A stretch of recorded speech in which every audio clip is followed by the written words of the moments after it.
Artie, I'm surprised to see you here after this morning. I didn't think you'd ever be back in our wonderful studio. I was dead to Gary. You're back. Gary, by the way, I think we made up, but what a show business move to say I'm dead to you. That's like a producer, like, Artie's dead to me. That's like what Jerry Bruckheimer says to you. I got to be honest with one of his charity hockey games. I got to be honest with you. I'm not so sure we made up. I mean, Howard said we made up, but we didn't really. We never really made up. I came in here today to really tell 1/10 of the audience that heard you this morning you're sorry. Well, what do you mean? We don't have the listenership that No. I said this today. I think I made this point today when I said that I came in there today mad and I wanted to say mean things because I was mad, and I said some things I didn't mean. But see, you have to seriously. How do I know you didn't meet him? That's me, man. That's the tough part. Like you said, me. It's like, you know what I'm like? I'm like David Niven in the Pink Panther. It's all a lie. But it's so hard to tell. You have to pick and choose. I've lost my credibility with you and Will. And others. And I give Will some credit, at least, for having the balls to come in, because he's not the only guy that... I like No, Will. but Will's not the only guy that grabs my ear and says shit. He's just the only guy that had the balls to come in and Who the fuck says shit? A lot of people. You both break each other's balls, but it seems like there's an underlying level of animosity between the two of you, and neither of you guys know where it's coming from. No, John. That's true. And it's true that there is, and it's true I don't know where it's coming from. I was very hurt by what you said on the wrap-up show.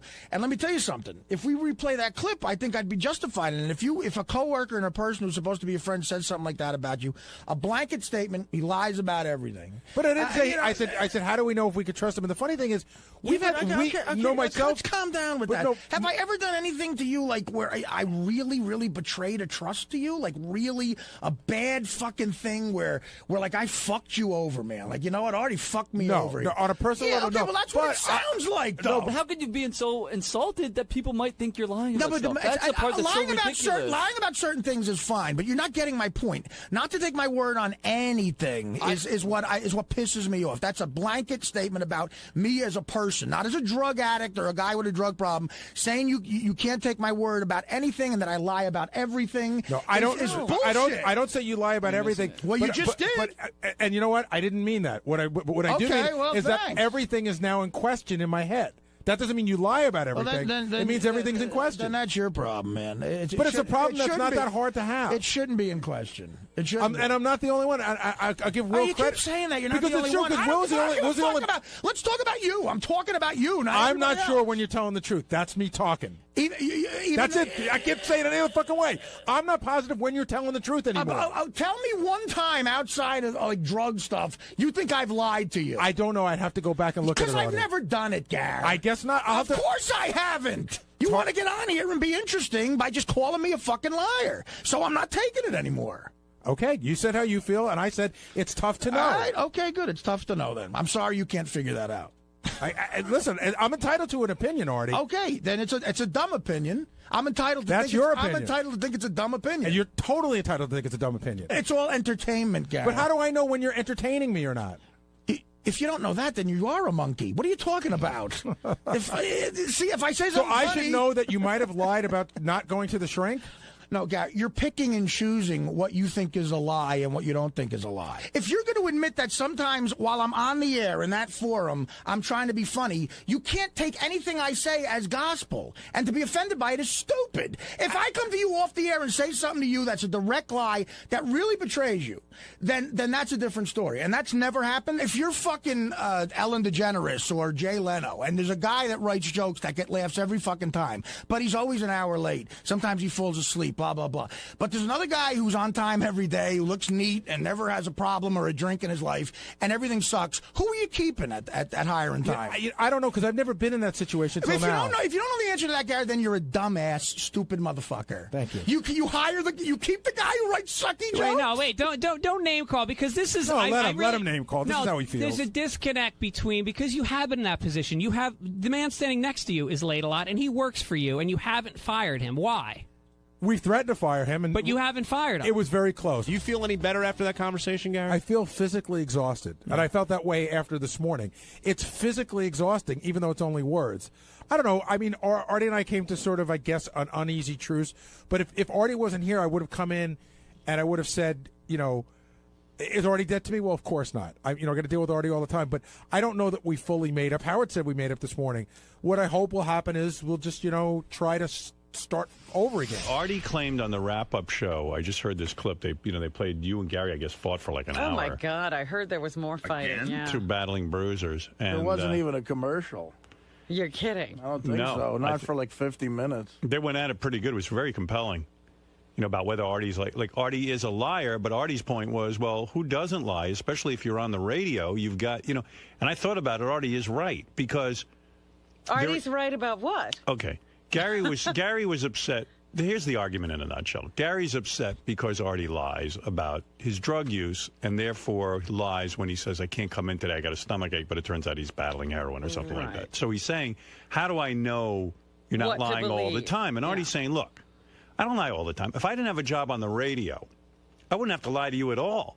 The fact of the matter is that when you're on the radio, and I know I've been in this position, you got kids, you got, Artie's got a mother and a sister, and you're trying to convince them you're going to shrink and all this, and they think that you are going to a shrink, and that seems to give them some comfort.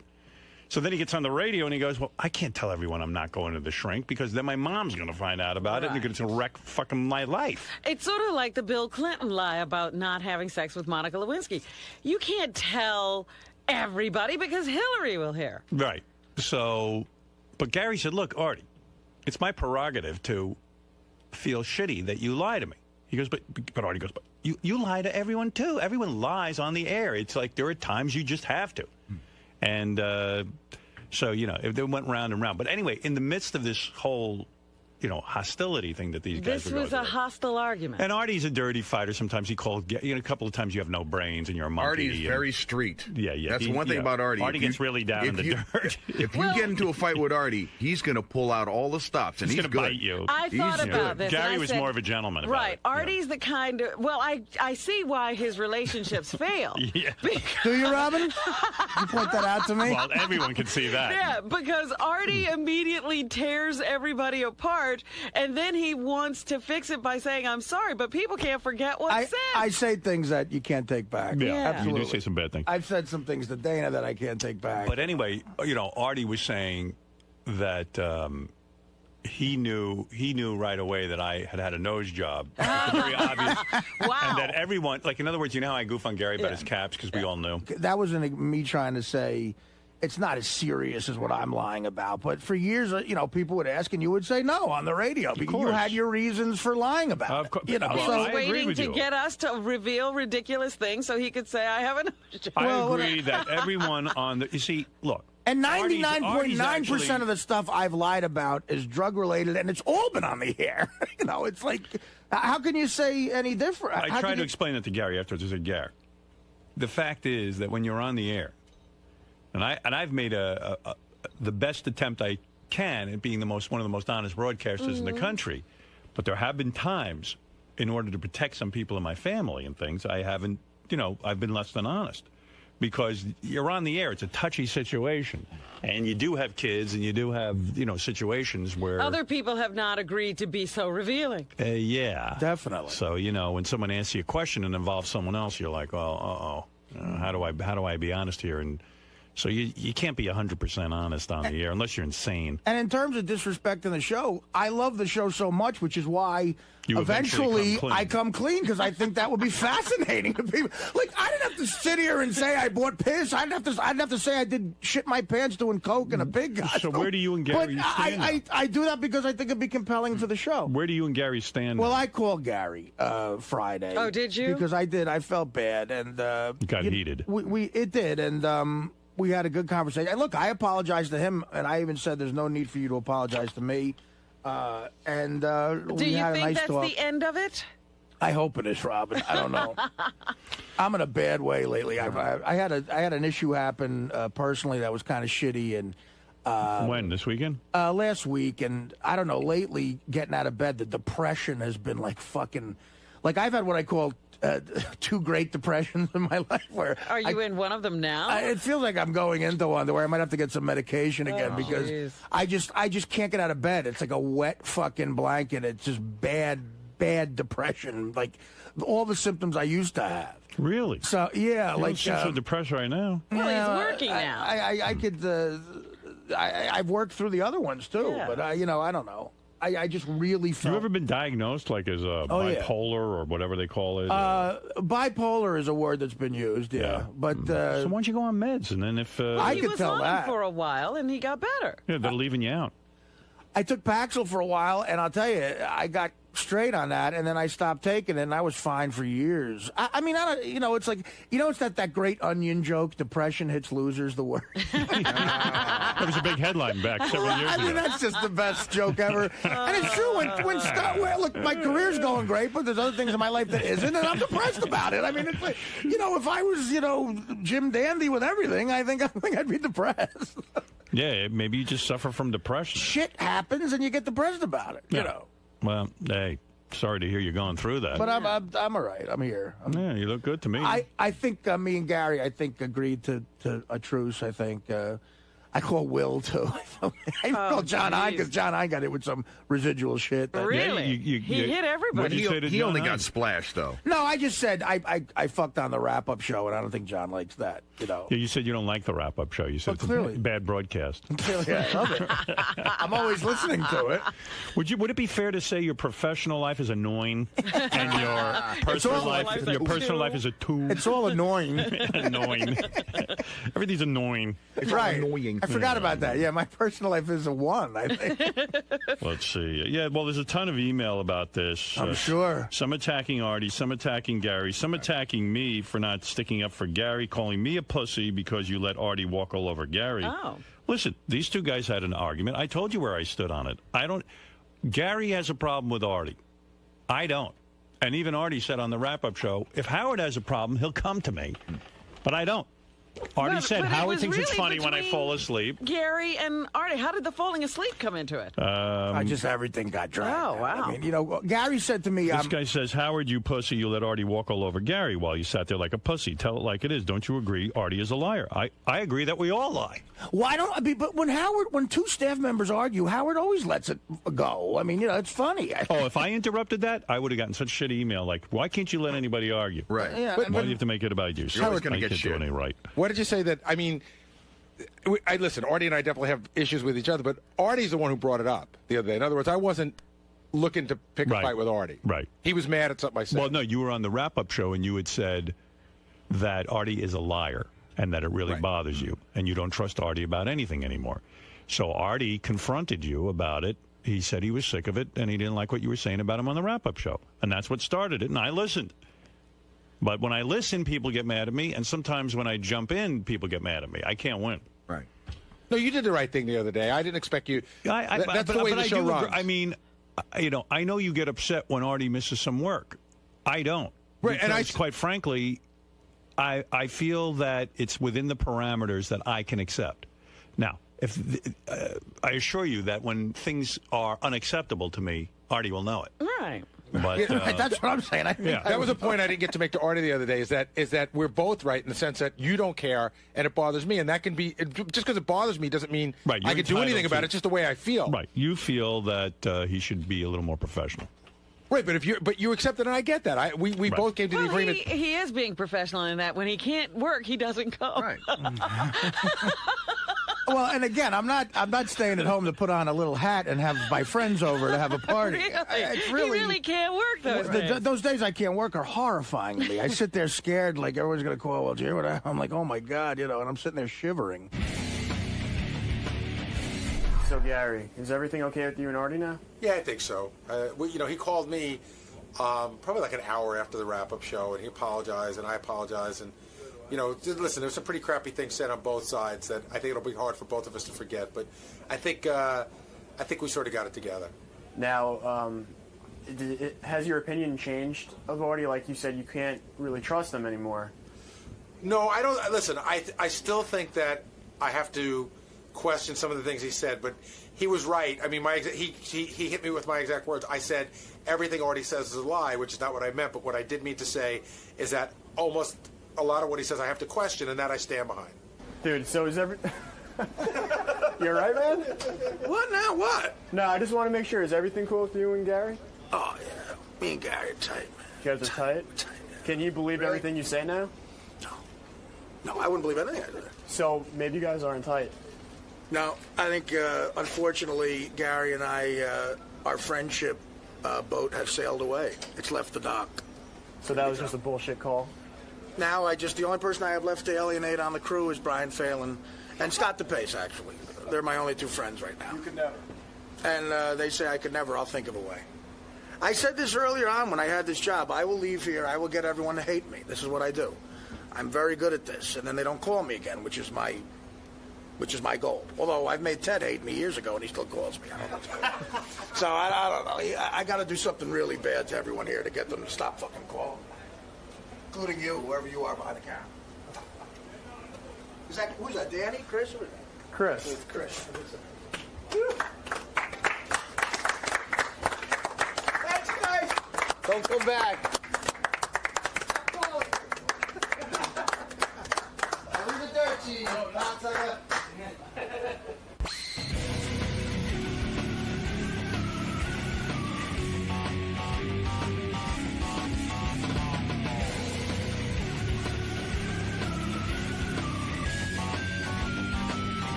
Now, enjoy this new episode.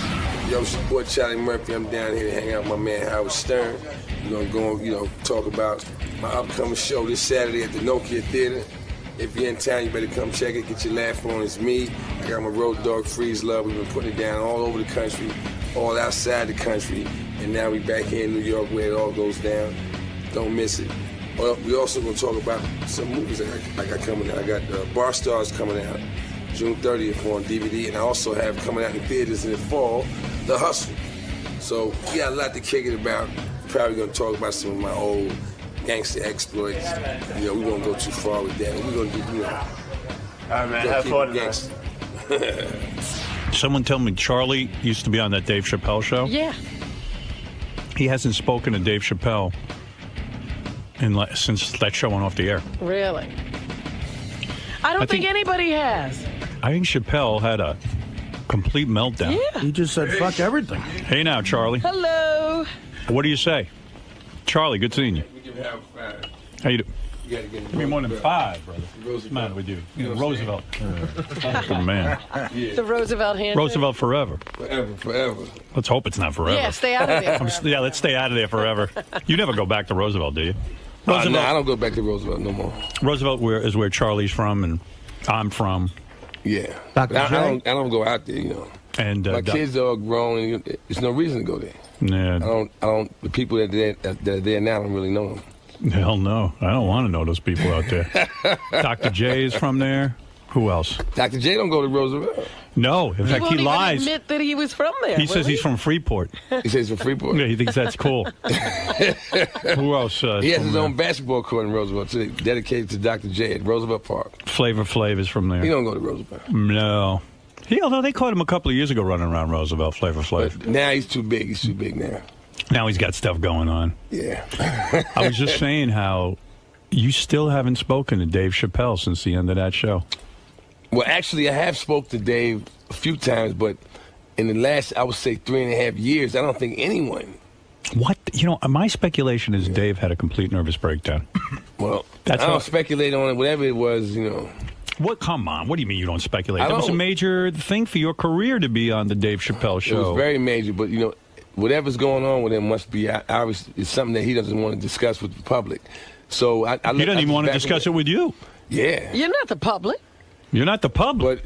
But I have access. Maybe he looks at it like, what if I tell him and then, all of a sudden his career ain't going good. He needs something to spark it off. Now he's on TV spouting off about my problem or whatever it may be. You know, so right. So nobody you're knows saying what there's it no is. trust between you and Dave? I'm saying that whatever's going on must be bigger than, you know. What do you think's going on? Give me a guess. What do you think's going on? I don't know, man. I don't know what it is. But guy's on top of the world. He has a hit show, making money. Yeah. Everybody wants him. The guy's a performer. This is what you work your whole life for if you're a performer. Yeah.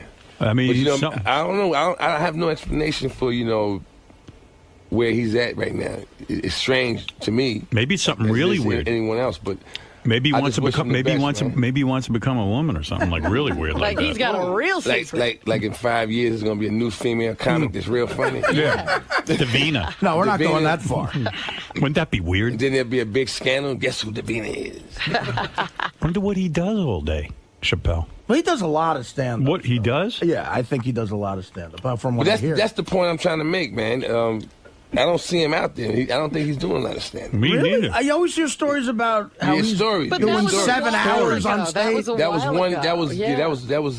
almost a year ago that happened. Yeah. You know, he's the stories, my friend. Hey, listen. You don't see him. He's you become just hear. legend. Now they make up stories. Well, I think he's going to be like the Boris Spassky. Kind of. You think he gets up? He just vanishes. He'll come back in 10 years. And you think masterful performance and vanish again?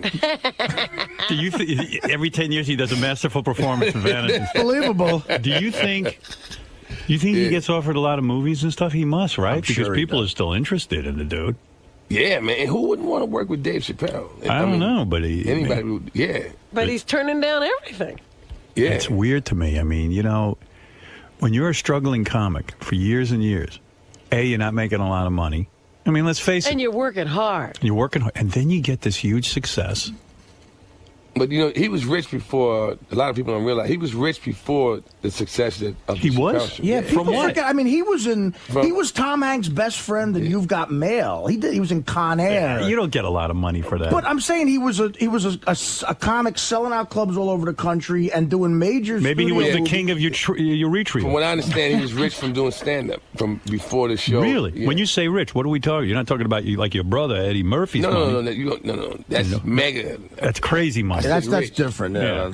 But the first day I ever sat in the Jackie chair, first day ever. Yeah. So it's May of 2001.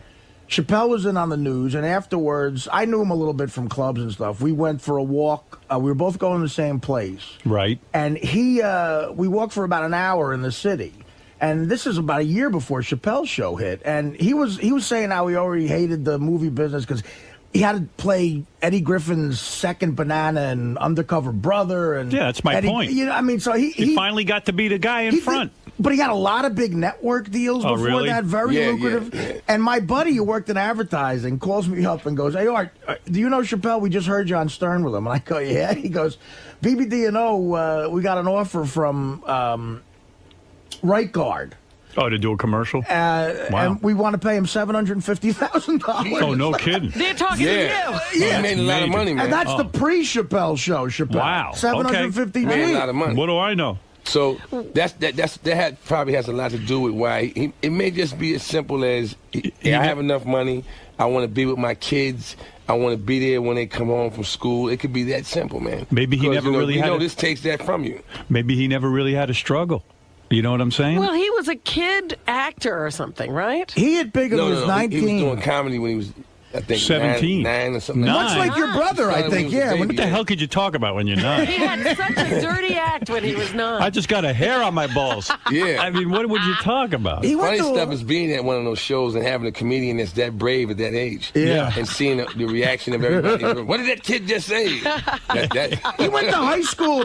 He went to a high school for performing arts down by D.C. I think. Right. So by the time he was 19, he was a polished much like your brother, like a really great, polished stand-up comic. Been around. You know. Speaking of your brother, what the fuck's going on with him anyway? You been talking to him? I know you talk to him every day on the phone. Well, wait a minute. He's just being a playboy right now. Yeah. He's having fun. Seen him at the game last night. He was courtside at the Lakers game. Really? But what we haven't talked about was him flying the whole family to some island. He didn't fly the whole family because I wasn't there. Marriage that never happened. No, I couldn't make it. So, but you were invited. I was invited, but I couldn't make it. It wasn't going to make sense for me, with my schedule to fly halfway around the world for one day. One day. Why doesn't he put everyone up for a week? No, I'm saying for me, because I had other obligations. It would have worked out where you're there for one day and then you fly back, you're jet lagged out. Then he married that broad, and then 2 weeks later he was divorced. No, they never got married. They never got married. They never got married. I thought they had gotten married. They had a ceremony, but they said it wasn't real.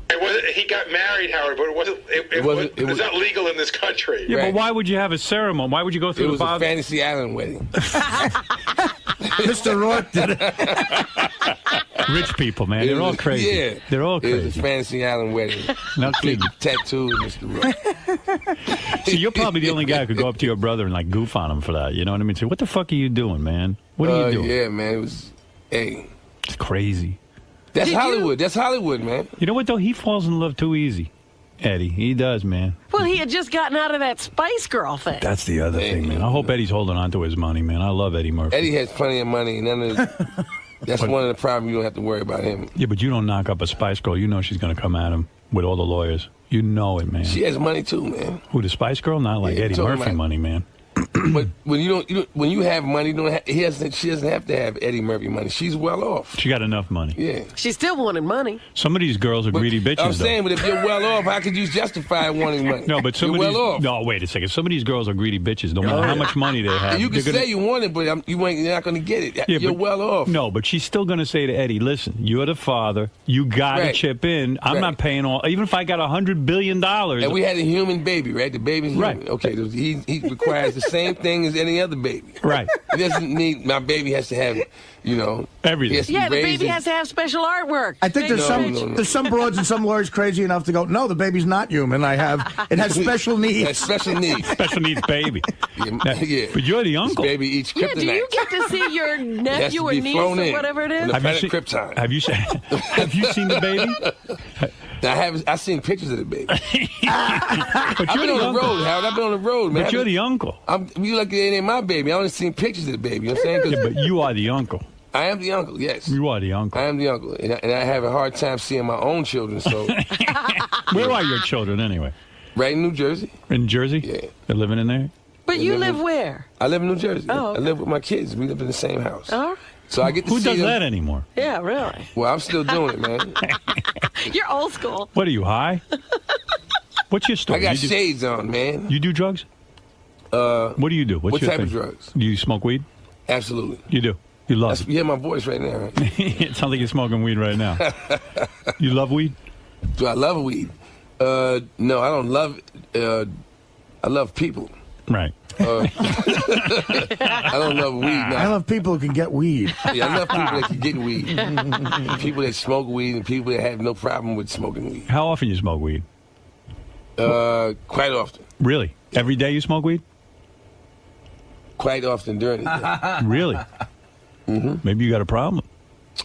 So what? If that's your problem, with all the problems that these people have, man, come on, man. That's your problem. It's not a big problem. That's not a big problem. I mean, it's not a big problem at all. Man, you got people that go to jail for snipping other people's shoes, man. Right.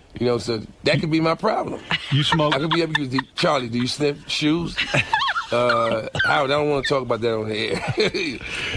You smoke with your bros or with your hoes? I don't got no hoes. Right. But yeah, I smoke with the bros, man. Yeah, you got a posse? Like you got. I don't have a posse. No, I don't have a posse. To me, that's unnecessary. Do you have male friends? Me, I got my manager, and I have my opening act, whose name is Freeze Love. He's normally with me, and that's it. But who do you hang out with on the weekend? I mean, when you hang out with kids. Your kids, I know, but not 24 hours a day. Even your kids don't want to hang with you that much. If I'm not with them, guess what? Then it's by myself. Because really? Because work, you're always around people. And when do you write your comedy? When do you do that?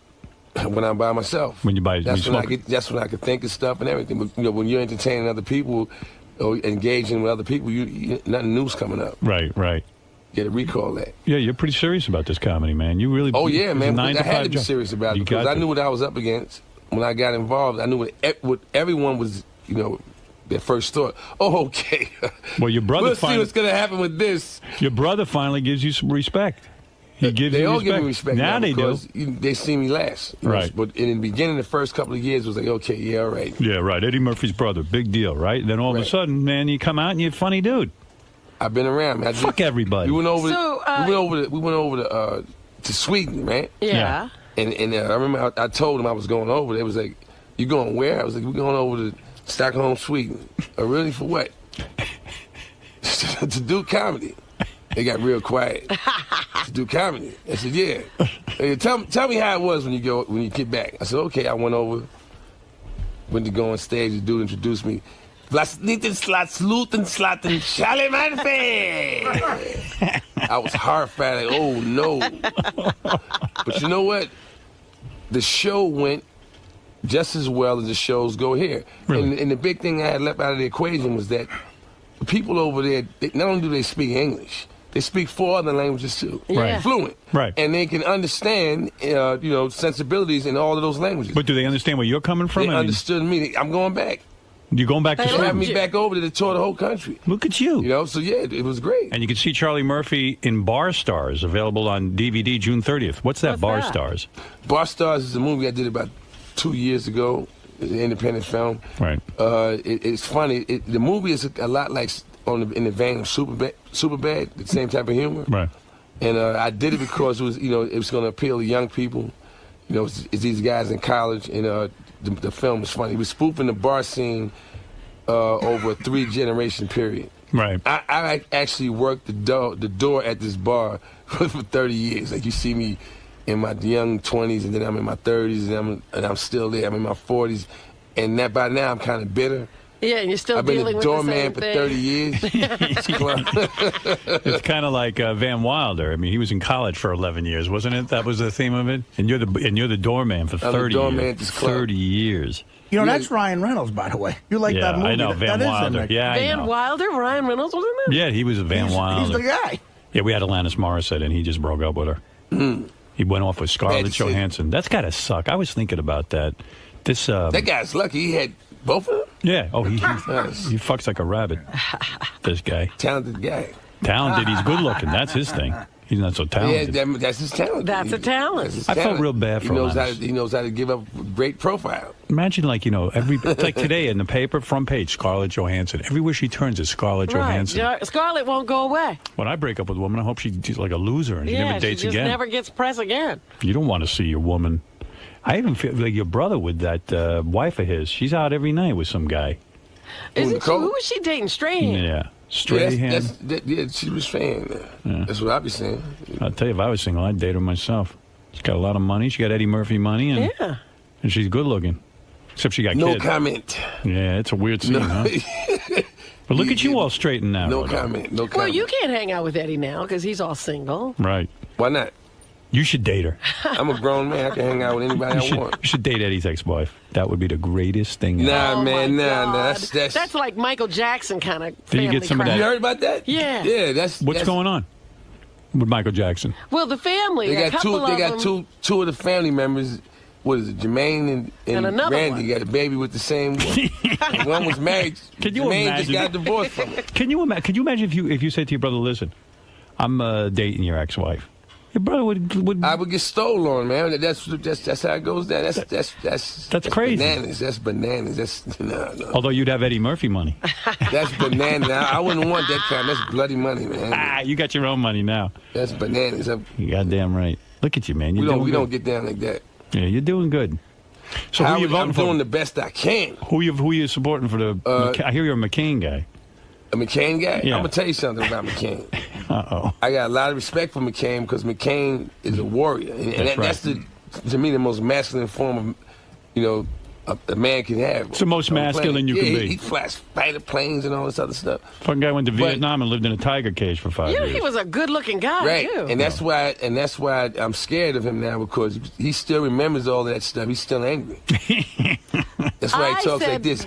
Yes, and then I'm going to... Doesn't he sound like an angry Clint Eastwood? And don't you figure something happened? You in a tiger cage for 5 years? In a tiger cage eating pumpkin soup for 5 years. Pumpkin soup? Yeah. Not what he ate? That's shitty soup. Pumpkin soup for 5 years in a tiger cage. And I let you out. And you talking like this. Okay. So I take it... straighten this out in a little while. We're going back into NAM. Yeah. You think if McCain gets elected, he'll go back to NAM and straighten things out? Possibility, man. It's a possibility to go back to NAM. So I take it you're for Barack Obama. Oh, I'm going with Barack, yeah. Did you ever think in your lifetime, now you're a guy who grew up in a bad neighborhood, just like me. Did you, as black men... Did I ever think that there would be a black man in the position that he's in right now? Yeah. Did you ever think? In my lifetime, no, I didn't. Never. But I'm going to tell you something. From the moment he came, I met Barack Obama at the airport once. Yeah. And he's very personable. Like, when you meet him, you like him. Yeah. Immediately. Right. And when he showed on the scene and he gave his message, to me, what he was saying makes total sense. If you're the guy that's talking about... Because that was one of the beefs I had with all the presidents. Right. You're one of the guys that's talking about, I'm going to do something that's going to actually help you individually. Right.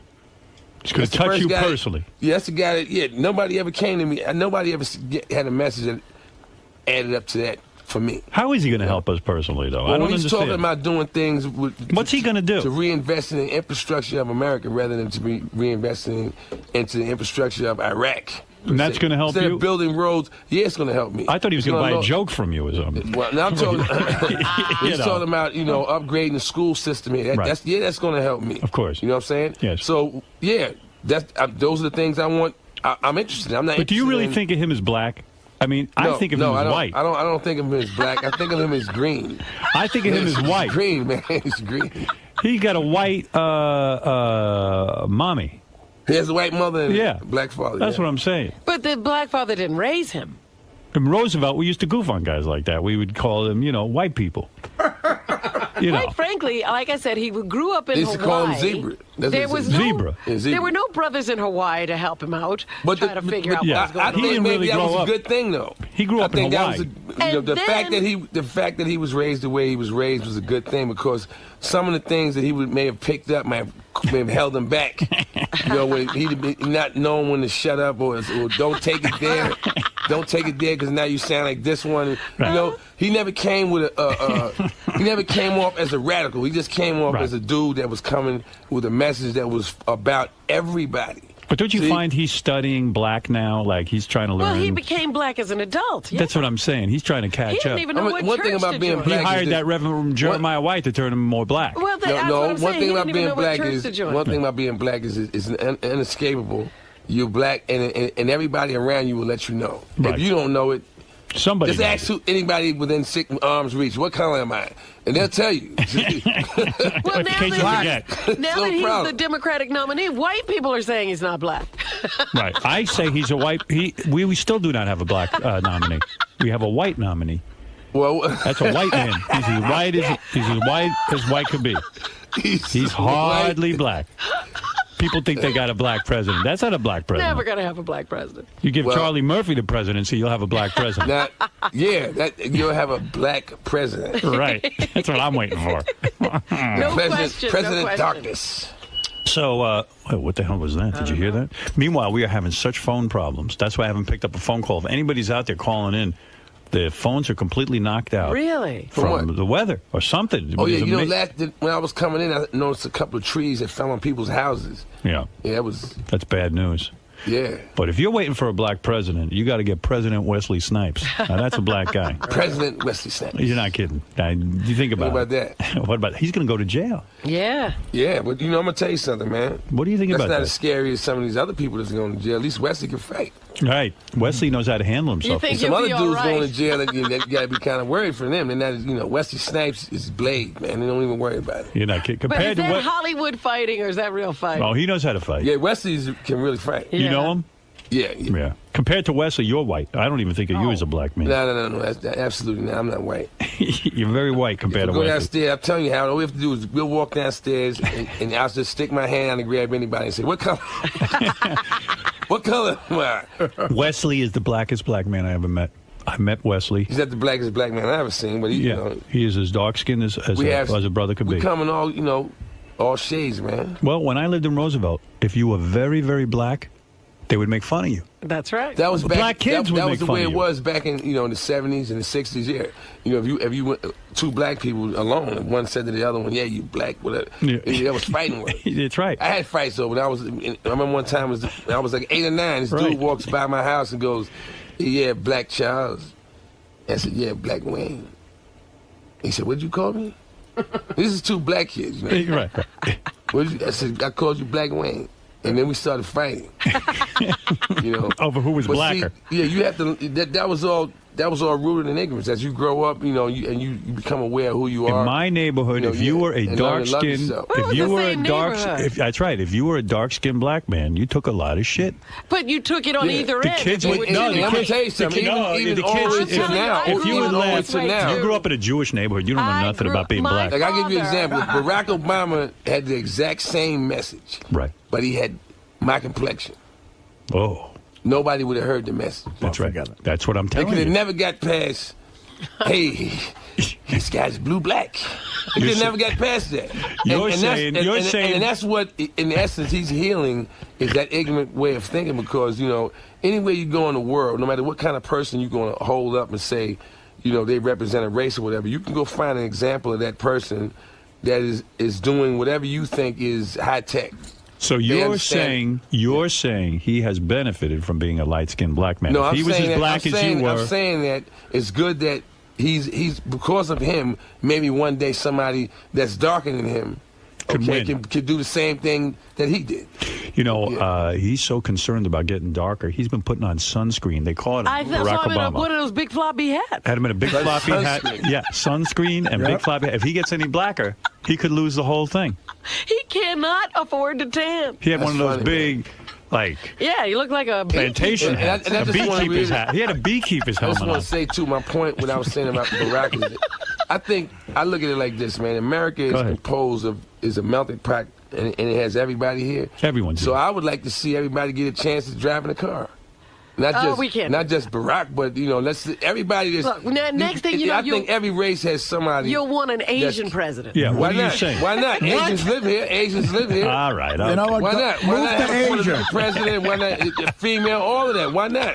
I'll have a black president, but not an Asian. It should always be about who's going to put together and make everybody. We almost had a broad running things. Look at the bullet we ducked there. Jesus Christ! Oh my God! Could you fucking imagine? I felt bad for Hillary Clinton because before Bill Clinton used to be an honorary black man, and now the election happens. It's this whole nomination process, and even the black guys are going, Bill Clinton's a fucking racist. Everybody turned on the guy. Am I right or am I wrong? In a way, he did show his hand kind of negative, You think so? See, I told you. I don't feel that way. I feel you weren't listening to what he said. He was an honorary black man. No, but he was doing little things like going, be sure you know what you're doing now. I mean, you're going to have to live with the decision you make. You feel when I see you saying stuff like that, putting it that way, like, what do you... It's like you're talking to one of your kids going... Are you sure you want to marry that guy? And when you're doing it like that, wait a second. When you're running for election, you have to say you better be careful about your decision. When you're running for election, you have to go for blood. I understand that. But I think you're being a little sensitive here. No, he said other things. Look, I'm as black as you are, and I know what I'm talking about. You know what Barack should do? He should hire a real black guy to stand next to him so he always looks white. Like Yaphet Kotto should be. Barack is a real, trust me, he's a real black guy. Whether I'm sure he knows it, but I'm saying whoever out there doesn't think he is. Well, he's half white. No, we're trying to get him elected. Check on it. He's not black. Yeah, Charlie, listen to me. I don't think that his color is going to really play or prevent him from becoming president. I'm looking at him and going, what we're looking at is some dynamic energy here, because him becoming president changes the whole. Now, let me ask you something. You're making a lot of money now. I know you're a millionaire. You're on your own. I mean, you got nothing to do with any brother. Well, that's why I'm endorsing Barack Obama. But let me ask you something. Now that you're a rich dude, you're going to get taxed like crazy with this Barack Obama. He's going to raise your taxes. Barack Obama was talking about, as far as what I understood him saying, was he's talking about corporate taxes. No, he's taxing everyone who makes more than anyone who makes more than $200,000 a year is rich to him. Yeah, well, let's put it in perspective. Go ahead. If my taxes are going to go up, okay, to help somebody who has nothing. All right. Okay. And you show me that this is what's really going down. It's not like you're just taking my money. Aren't you paying enough taxes though? Can't they fucking spend this money properly? I'm living comfortably. You know what I'm saying? Yeah. I live comfortably. So I pay a lot of taxes, but then I go, well, I live comfortably. How many houses you got now? Anybody, I have one. You have one house. Anybody that's rich, that they pay a lot of taxes, but they live And I look at their house. Their taxes are not preventing them from living in the house they live in. That's true. So, that's how you got to look at it. Well, all right, man. That's how I look at it. All right, we'll see what happens. I'm not arguing with you. Listen, we got to talk about the big show you're doing. The big show. Charlie's one funny dude. Guy knows what's going on. He's been observing life for a long time. Observing. He seems to know what's happening. You hear him on this show, he's funny. He's got a way of putting things. And I've also had some extreme experiences. Like what? What's the most extreme experience you ever had? This year? Yeah. Okay. I slept on a freeway in West Virginia. What do you mean? Why would you sleep on the freeway? Okay, let me explain how it happened. We did we did a show at Radford University. Right. Right? Right. There's only one road that goes, and I forgot whatever highway. There's only one highway that goes from Norfolk to Radford. And we go there and we do the show. We have a 4-hour ride back. 1 hour into the ride, in a pitch black West Virginian highway, all the traffic just comes to a dead halt. Right. And we sit there from 9 o'clock at night to 7 o'clock the next morning. Oh, my God. Wow. The highway was closed. And I'm sitting in the car going, I've never heard of a freeway closing down. What's this about? Yeah. And then if the traffic finally opens up and they let everybody go and we get back to the hotel and then you turn the news on. And the reason why the freeway was closed was because they had a sniper. Oh. I know you had to hear about that on the news. Yes, I did. He shot 3 people. Wow. And we was in a big white Hummer limo, which would have been a perfect target, you know what I'm saying? Yeah, you got to shoot somebody. Shoot the guy in the limo. Shoot that limo. Right. But we ended up spending the night on the Do you house. get paranoid as a black man that they're closing down the freeway because you're on it? Do you ever I didn't think know. that? No. Especially in West Virginia, there was a hotbed of racism for a while. I don't get paranoid. I get stuff like you think there was a report? As long as there was a report, they saw a black man. They saw a black man driving through town, and there's a couple of coloreds just did comedy at the. Did some comedy and made some communist jokes. Right down there on the freeway, there's a black man in West Virginia making communist jokes. Making communist jokes up around here, these parts. Well, listen, you're doing good. I'm proud of you. Yeah, I've been blessed, man. I got to admit it. You got any movies coming up? With you wrote 2 movies with your brother. You wrote other movies. Yeah, and I have the movie Bar Stars we spoke about. And then there's another film. You know that guy Al Shear that was on BET? He played hits. And he was also in Glory Road. He was one of the players. And he's on Ashton Kutcher's Punk. He's just like his sidekick. Me and him did a film together. It came out real funny.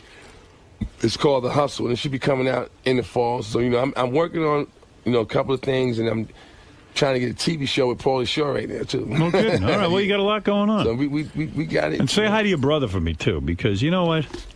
I don't know what he's doing. You don't never go to L.A.? I don't ever see you out there. Never. You always I haven't been there in 8 years. Yeah? You got to tell your brother, slow down with these broads. He's got to... Why? Because if you're not married, why slow down with the broad? No, just don't get engaged and married. And don't knock him up. I think he's good. I think he's good with that. Tell him to wear rubber. I think he's good with that. He didn't wear a rubber with that Spice Girl. Hey, man, He's got to. Neither did the next guy. Well, you got to think about it. Listen, Charlie, it's always... something we don't know about all that. Charlie, it's great seeing you. Charlie, how'd it go in there, man? Oh, man, it went great. You didn't hear it? Yeah, I did. It was good. Just wanted to see how you thought. That's world-class radio. That's how it's done. See, if everything falls apart, I know I always got a job. So what do you like the most about doing Howard's show? Is that you're free to do anything? What I like about Howard Stern is that you can basically talk about anything, and it's all, it's done the right way. If you want to do this type of radio, watch how he does. All right, man. That's how it goes. Thanks for stopping by. A live, brand new show. I'm trying to figure out which mic George is on. It's been so long I can't remember. George, what mic? George is here. Hold on, wait. Hold on a second. Say something. Good morning. Good morning. Guess Am I on?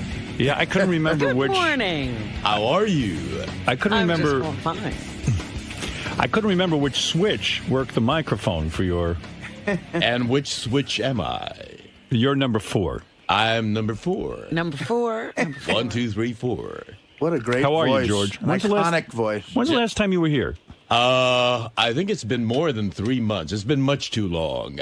And congratulations to you on many, many counts. Certainly on your upcoming wedding and the merger of Sirius and XM. There's another marriage. That's right. And congratulations to you on California allowing gay marriage and the fact that you and Brad are getting married. I already sent you. Did you get our gift yet? No, not yet. Yeah, okay. We've been out of town an awful lot. Oh, all right. But yeah, I'm a happy guy to be hitched to the guy I love with loving family and friends surrounding us. How much happier can one get? It almost became like the biggest thing in your career, even bigger than Star Trek or Heroes. I'm telling you, the way the press covered it, we weren't quite prepared for that. We were just swarmed by that massive media coverage. Well, there's you, there's Ellen DeGeneres. Yes. And last weekend. Yeah, I mean, that's it. You know, here gay marriage went through, but they needed to put a famous face on it. And you guys were right there. You became the spokesperson. Well, we're doing what we wanted to do, and our Supreme Court finally gave us. Well, they said, you guys have been living in sin for 21 years, so it's about time you made it legit. That's right. Might as well make it legal. Are you nervous? When is the wedding? It's the 14th of September. Okay. Next month. Did you get a marriage license yet? That's when we got that massive media coverage. I see. So we do have the license now. Now, when you get a marriage license, because I've been looking into this, you've got to. Oh, you haven't gotten yours yet? No. Oh, you haven't? No. Oh, even though it's been reported everywhere that I'm married. That's right. I don't know how the fuck that happened. I mean, there must be 5,000 reports I can play you about that I got married this weekend. And I wish everyone would calm down. Who cares if I'm married or not? I'm telling you this. I never saw such interest in a non-thing. Too many media outlets. Yeah. And they love to get it wrong. Yeah. I mean, they had us already married, too. All we did was get the license. Yeah, so you got the license. Did you have, you have to have a birth certificate? Oh, you do? Yeah. A driver's license.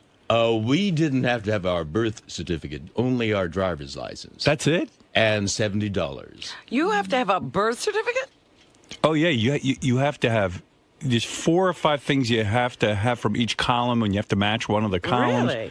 Yeah, Not in California. You have to have a birth certificate, a driver's license. I've got to have my divorce papers. Well, they want you to prove that. Yeah. You have to prove you're divorced. It's a whole fucking deal. I thought of a couple loopholes, though, for George. You could, I think, they just specified gays getting married, not 2 men. I think you could have said. No, they said marriage equality. But I think you could have years ago gotten married and just said you guys weren't gay. You just were 2 guys who wanted to get married. No, you couldn't.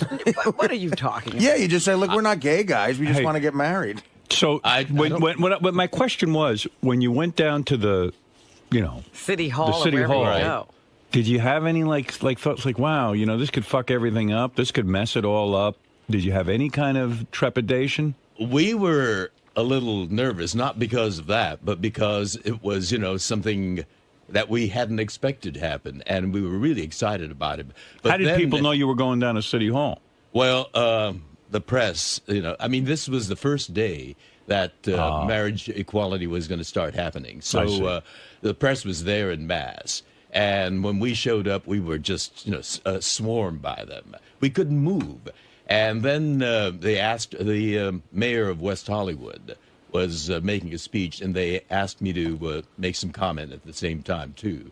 And so I said, may sweet equality live long and prosper. This is a big career move for you in a way. I mean, I never saw so much publicity. You're on fire. Do you think he's getting married just for his career? I think it's for Brad's career. I don't think so. Yeah, Brad's become a name now. I know. Mary Ann from Brooklyn, you're on the air. Good morning. I was going to congratulate you. I wanted to be the first caller, but I can't believe I was sucking into that. It was all over the post, the computer. People were calling me wherever I went. People said, I said, yeah, I guess. Barefoot on the beach. I knew it couldn't be at all. No. We first. Tell me, I would tell you when I'm getting married. I told you, we're having a family thing and a thing for our friends. So why did the Post print that? Why? Everything they print about me is wrong. I mean, in fact, I spoke with Lisa G through a third party, and because I said, well, according to Lisa G, and Lisa G said, look, I never reported that. I reported that Beth was going to wear a sundress or something with your family. Right, and barefoot on the beach. Something like that, and that's not even true. I don't even know what that is. So here's every media outlet reported it, and it's completely false. Could I give you I take, Howard? Is it going to be around like the Labor Day weekend when you have vacation? You know what? I don't even want to talk about it anymore. I'm sick of it. I'm actually starting to get, what do you call that, cold feet. Not because I have any doubts about Beth. I just don't like all of this hoopla. It's too much, Howard. It's too much for me. I'm not George Takei. I can't handle it. He can't take it. I can't take it. You better talk him down. It's for you and your family to be proud. I should have just taken her off somewhere and married her. That's what I wanted to do. I love you so much, Howard. I saw your tattoo on your ring. It's hot, sexy thing, Howard. If it wasn't Beth, I wish it could have been me. No, you don't. Even Trust me. you laugh at that. I love you. You don't want me Howard. mounting you. Trust me, Marianne. I love you, All right, thank Howard. you very much. Congratulations. You have no anyway. idea what it's like when I mount a woman. Are you getting helicopters flying over your place? No, nothing like that. Oh, good. Yeah, it's enough already with this marriage stuff. I know. The press... I'm like the bride-to-be here. Poor Brad. I saw him on the newscast when you guys were getting the marriage license. He looked like a deer in the headlights. He does not like being on camera. He looked like he was frozen. He gets very nervous very easily. Yeah. And the cameras and the photographers and the crowd really shook him up. Was it a romantic night, the night that you went and got the marriage license? I mean, here you'd been on TV. The two of you had been interviewed. Was there sex involved the night that you got your marriage license? The night before was wonderful. It was, because he was excited and you were excited. Exactly. But the night of the night after we got the license. So you guys were so worked up. He was completely frozen. You guys were so worked up, Really? you blew each other and then went down to City Hall. Wow. That's right. Right. That's right. We were energetic. We were just full of vitality. Oh, wonderful. Let's go down and get the license. Oh. It was a happy occasion. Why not celebrate? Getting the license. Now, in a situation like that, do you switch off positions? I mean, of course. Like, who gets it? Or... You don't have to be gross. Come on. That's very We're personal. all thinking of you brought it up. 69. Well, you two blew each other and went down. I'm sorry. I'm sorry to get gross. Listen, George is not only in a gay marriage, he's in the gayest marriage. Well, That's I'm right. just curious. So you made love to Brad the night before you got your marriage license, and was it on a night you typically don't make love? Because I know you have set nights. That's Sunday. Right. Sunday's actually it's the morning. Sunday morning is always. No matter what. When you should be in church, you're fucking a guy. Well, I am in church. Sunday morning always, right? Sunday morning always. Right. And then this was not a Sunday, was it? No, it was I think it was a Monday. Monday. So right. So Sunday you had your normal sex. Right. And then Sunday night we did. And Sunday night you did because of Monday. Oh, so it was a double header. And Monday night, nothing happened. We were exhausted. Well, I could have gone.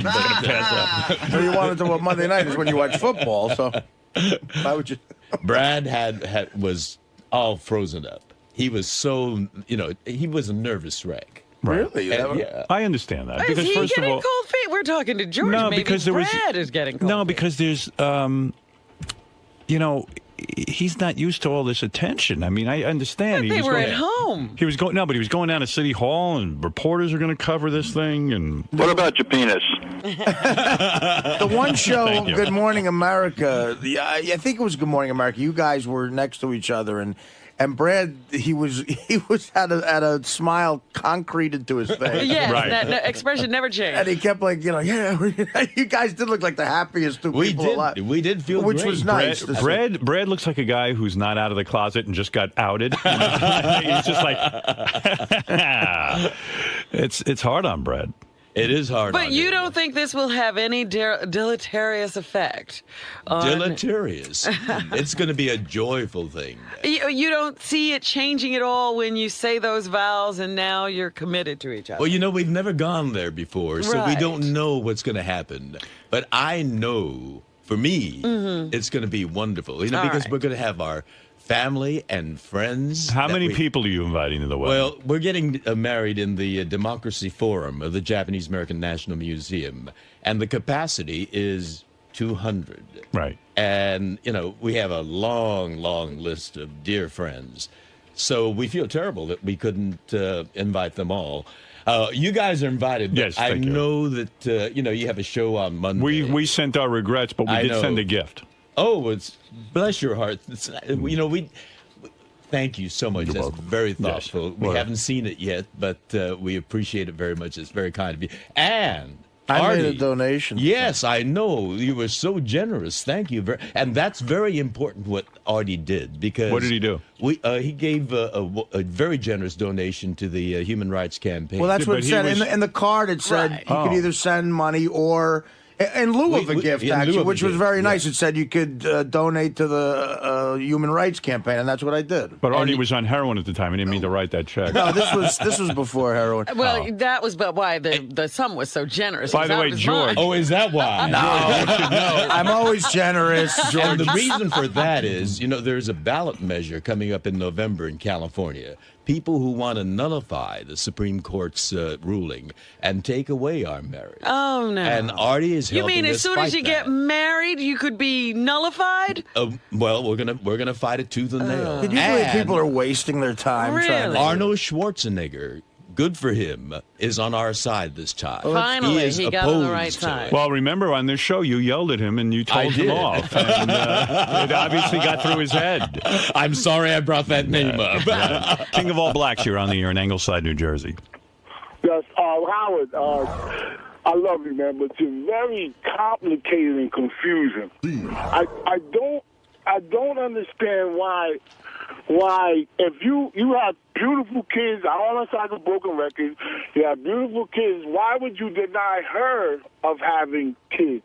I don't understand. Well, I'm not denying her of anything because she's telling me she doesn't want kids. But she doesn't, trust me, I mean, she doesn't I said to her, I don't want to deny you anything, so if you want kids, I'm not the guy for you. I can't raise more children. Even my mother said to me, I understand totally. Yeah, but everybody understands, but her... You're not hearing me. Why are you talking for Beth? Did she call you this morning? You're saying, Beth, you're making this like it's an argument or a hassle. She said to me, I don't want children. I never have. When I was a little girl, I never dreamt about having kids, and it's not my thing. Listen, my niece is married. She doesn't want kids. Robin's been in a relationship. She could have had kids. She doesn't want kids. There are people out there who don't want kids. My friends Will and Carrie are married. They don't want children. I could point out a lot of people who don't have children, King. And then a lot of people go, then why get married? And I go, well, as long as there's sex involved. That's still your decision. Right. It's nobody's business but yours. Okay. So you don't care about the resentment that her family's going to give you secretly. Well, I don't care about her family resenting me. I just care about her. It's still Beth's decision. They can't resent him. But do you honestly, can you have Beth come in and take a lie to take the test? Yes, I would do that. Should I do that? I'll do that. Why would you do that? I mean, you got to trust. You have to trust your spouse. All right. Yeah, I won't do that. I trust my spouse. You better not. You better not. Where does it end? How many that you can make in a relationship? We'll have her in here every week. Beth said to me, if she feels like having kids, then she'll end the marriage. Right. Yeah, right. That's what she said. Yeah, right. Well, that's easier said. What do you mean, all right? Don't let love blind you. Listen, what she's saying is because I know how you might be. I perceive you as being kind of like subtly controlling a little bit, and like in the sense that she's going to say what she thinks you want to hear.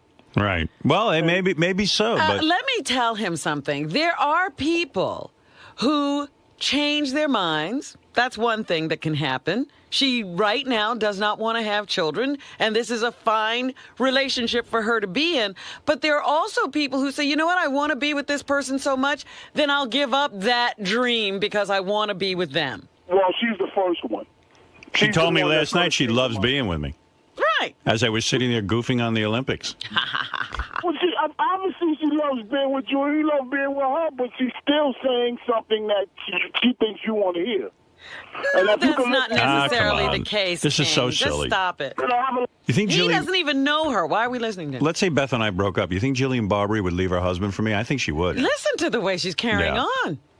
I think if I called her and said, look. I think the Grant is only safe as long as you're hooked up. Yeah. Yeah, I really believe that. She told me she would have sex with me. She'd get rid of that tattoo in a minute. She came right up to me. She said, I'll have sex with you right now.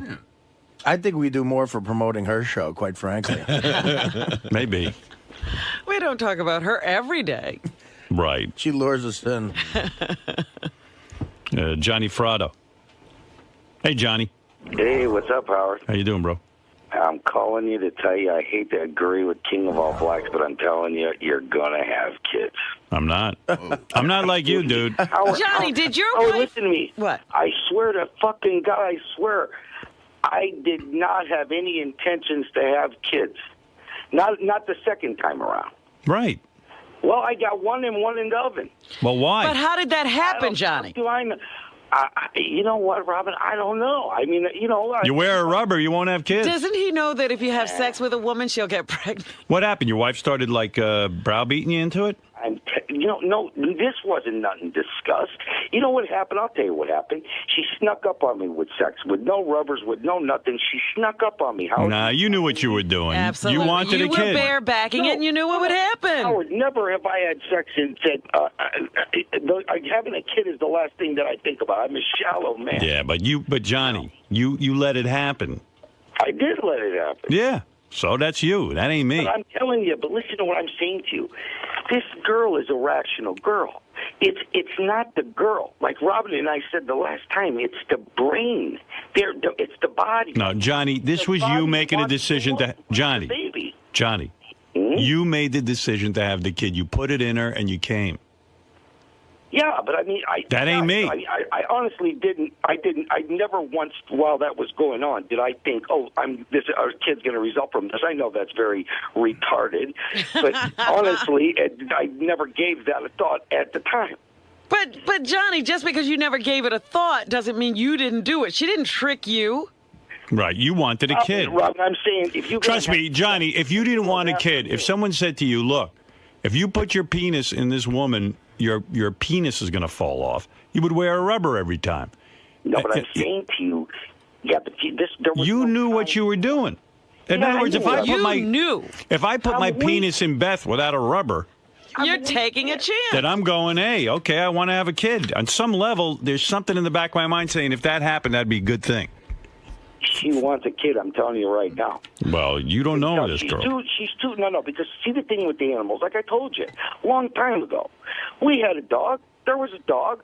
Dog was the baby. Everything was fine. Dog was ask her where the dog is now. Dog's in Iowa. The dog got shipped out? Oh, the fucking dog. Oh, let's talk about it.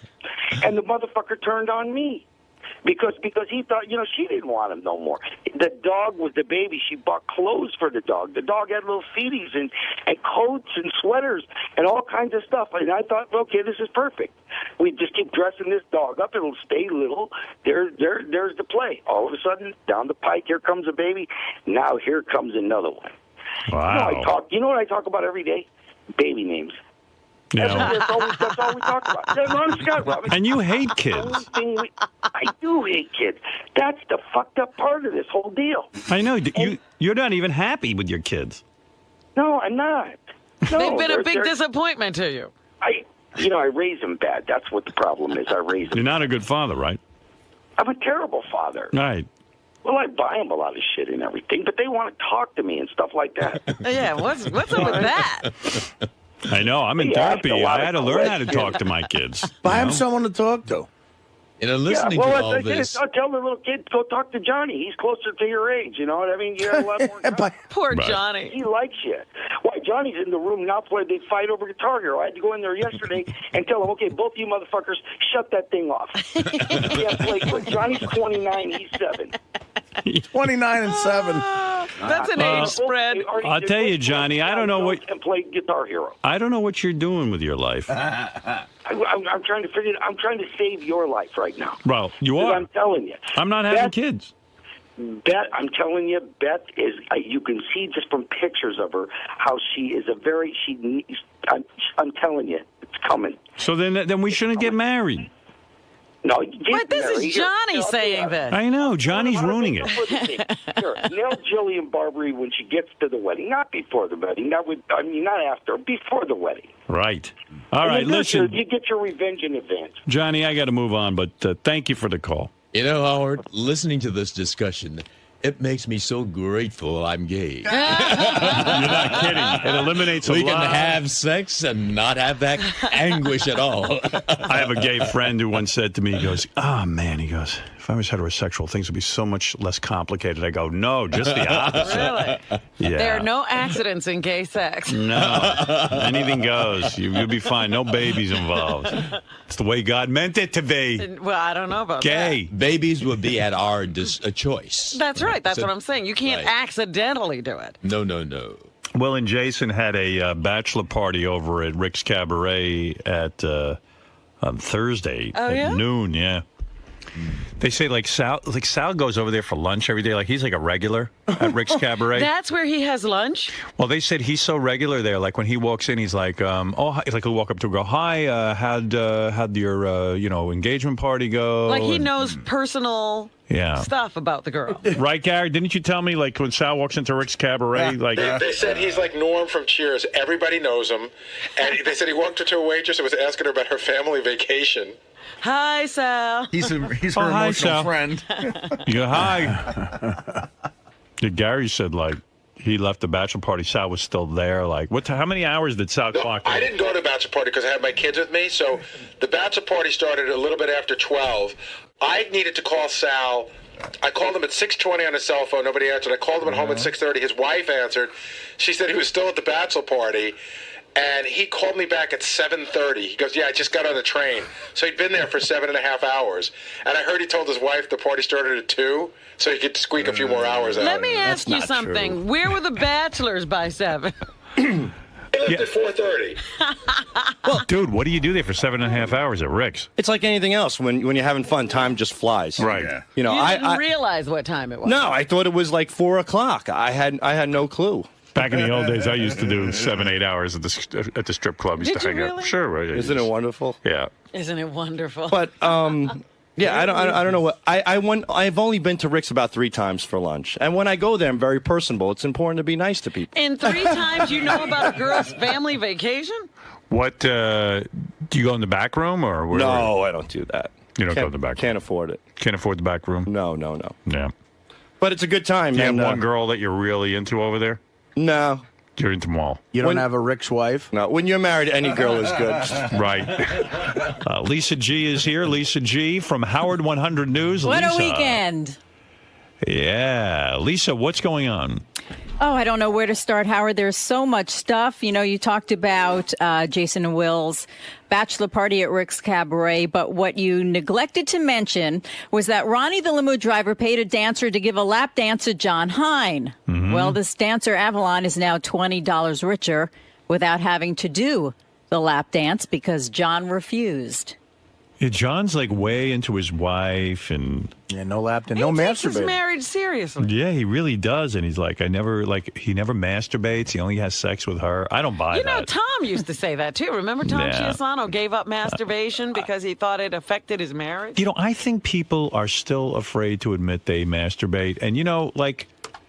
You're telling me you think John Hine does it and doesn't say? I know he does it. Oh, okay. I mean, there's no, sometimes you just do it. And it's not because you don't love your wife, and it's not because you have a sexual problem. But you're saying he consciously does it and won't admit it. Yeah, he's embarrassed to admit it. He doesn't want his wife to know. But I'm telling you, he masturbates. You know, not a lot. I mean, I jerk off, like, if Beth's out for the night and I got some porn. Like I told you, I watched Strap-On Sally the other night, and I'm not ashamed to admit it. And I had sex by myself. I think one of the major influences you've had on society, without question, this is all you, as far in my head, and it's a positive because it's more honest, is being okay with admitting to masturbating, watching porn, like, you know, the small penis thing. Like every guy, it's liberating. Politicians aren't doing it, well, the fuck politicians, but I'm saying but guys in general. But it's right. It's odd now, since Howard became sort of a big star, that a guy isn't willing to admit that you masturbate, and John clearly is. I know a couple other guys who say, I never masturbate. How's it true? It can't be true. John loves this show. And I would assume would only be honest. Right. Now, some guys don't want to tell their wives that. You know, some guys don't want to admit it. You know, even all the years I was married, like I'd come on the air and talk about jerking off, and then, you know, even my wife would say to me, "Gee, did you really jerk off?" And I'd go, "No." Oh, you wouldn't admit it at home. I wouldn't admit it to her. And like, you know, and like I decided now in my new relationship, I'm honest. I tell Beth, I beat off. I beat off. Yeah. I did. You were out, and I beat off to Strap-On Sally. Creates you even admit that it's to Strap-On Sally. And she goes, "I want to see Strap-On Sally." And I said, "No, because you're going to think I'm disgusting." I mean, really. And, you know, because I know she's going to be like, "Oh, those girls are so gross." Meanwhile, it's Carmen Levana and all these girls, and they're hot. That's nice of her, because maybe she wants to watch it to see what turns you on. We are shocked at what you think is hot. I know. You guys don't get it. They just don't get it. But Chicks say when you're like a filthy broad. Right. Like but everyone masturbates, and everyone has sexual needs. John, get in here and defend yourself. Hey, Robin, What? like you masturbate now that Jimmy's not with you, right? Well, I masturbated during. You did? Even Lisa G masturbates, right, Lisa? Not now. No? Why? Just, I don't know. I think it's a phase I'm going through. See, I don't believe that. You're abstaining from pleasuring yourself. And John, I believe that you turned down the dance, and that's great, but I do believe you masturbate, and I think you're embarrassed to admit it. Why? I don't know. Because you are. You don't want your wife to know. So admit it. Why? You're embarrassed. Because you don't want her to think you don't love her or something. Like it would be like almost like cheating on her. Not at all. You're thinking about other women. Not at all. There's no way you haven't relieved yourself at some point or another. Your wife's on the rag or something, and you just go, you know what? I got to jerk off. I've got no reason to tell you otherwise. Like Artie was saying, especially on this show, right? The last thing you want to do is start lying about stuff like that. I say you've done it. Okay. And I don't care, and I think you're sticking to it now, and I'm very much like a John Edwards kind of thing. Are you saying you never did? No, I have, but not. I can't. What I said was I can't remember the last time that I have. They do say, however, and John suffers from diabetes. Diabetes is supposed to affect a person's sex drive. That is true. So, do you think your sex drive has been sort of quieted? I think so. I think it definitely has had an effect. Oh. Because I know with me, I'm constantly hard and constantly, you know, having sex. I mean, I have to. If it's not with Beth, with myself. I mean, I need it. Sometimes he just knocks himself down. Yeah, I mean, I had sex with Beth yesterday morning, and then I was in the afternoon. I said, I want to take a nap. Maybe I should go jerk off. You know, I mean, all of a sudden, I go, man, I'm 54 years old. This can't be right. I'm actually annoyed by it. It's like one other chore you have to do because I know. Well, no, listen. You feel it coming on. You go, look, there's no broad around. You're not dating somebody. You're alone. It's a Tuesday night at about 10. You had your shrimp fried rice. And it's like, you know what? You don't want to go out. I know for a fact I am not going to be worth anything in a conversation until I jerk off. And I know George Takei, as great as he is, the greatest actor as he is, I know he has to do it too because Brad does not give him the amount of sex he would even like. Well, that's right. But I was thinking, you know, with age, it'll probably wane. But after hearing Ernest Borgnine, I know that that ain't going to happen. How old are you now? Relief. I'm 71. Yeah, and you're saying you're still jerking off. Oh, yeah. Wow. Now, did well, Brad I mean, if get it's upset? just Sunday. What? Sorry, George? If it's only Sunday, you know. Right. There's Monday, Tuesday, Wednesday, and Thursday. How can you marry, honestly, can I say something serious? Yeah. How can you marry Brad if, now I'm just throwing this out there, he gives you sex one time a week. It's not like you guys are in a marriage where you're going to have children or anything like that. Yeah. So if there isn't any sex, what's the point in getting married? There's dignity. Yeah. No, I understand all the gay rights issues. Right. But He's talking about the choice. I'm saying, why are you even with Brad? I love him. You love him, but sex one day a week, I mean, that's just got to be miserable. Well, you know, there's cuddling, too, in between. And you know, Brad is a good, decent, loving, caring guy. And he's a detail-oriented guy. He takes care of him. But don't you feel like saying, Brad, don't, what do you mean don't bogart that cock? Yeah. But what do you mean he takes care of you? Emotionally? Well, you know, the first thing in the morning, he brings me a pot of green tea. All and right. He does. You could get a houseboy to do that. He's like a geisha. Yeah, you could get a houseboy to do that. That's true. But go ahead. You know, it's different. You know, when you hire someone to do it, it's a hired person doing it as a job. I got to admit, I would like if Beth brought me some tea. That would be nice. But she's having sex with you. That's right. So that makes up for a lot of other more bullshit. regularly. Yeah. Right. Well, absolutely. You know, and when you come to a point in life where you get used to a person. You know, there's. But did you ever say to him, "Don't you want me more than one day a week"? Well, we cuddle. But I mean, you got a big, thick, gay heart on. It happens, and that's when I take a shower. I know, but right, so you relieve yourself. Yes, I do in the shower. Marry your shower. It'd be a lot nicer if Brad would do that. Yeah, it would be. But you don't see anything wrong with your relationship. Why are you bringing this up? Well, wait a second. Have you ever sat down with Brad? I mean, in a serious way, and said, "Hey, Brad, I love you. I think we're really compatible. I love the pot of tea you bring me in the morning.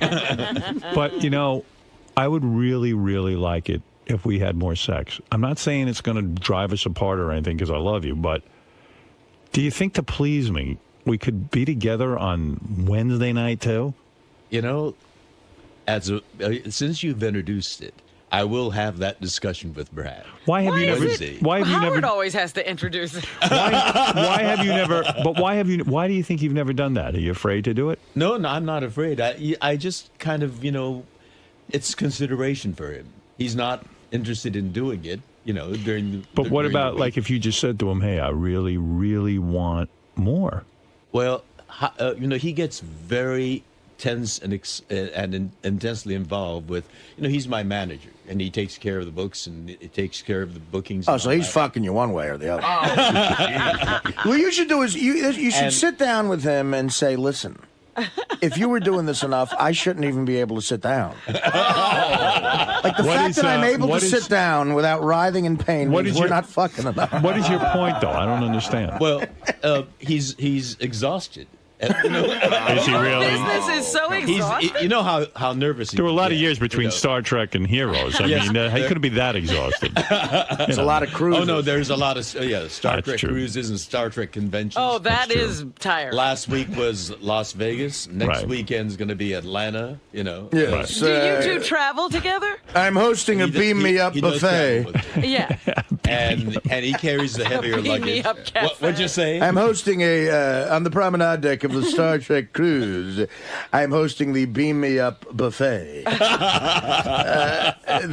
Artie, vaporized vegetables. Do you ever put on? Invite you to the next Star Trek cruise. I would love it. Do you ever try to seduce him, like by wearing a sexy outfit, or like, you know, like on a Wednesday night, put on something like a kimono? Like a policeman? I don't. You know what I do is this is Officer Zulu. Bend over. I do my workout with, you know, the free weights. Take a shower. Free weights. And then I lean on the doorway and say, "Hey, big boy." It's time. Holy shit. Some fun? Yeah.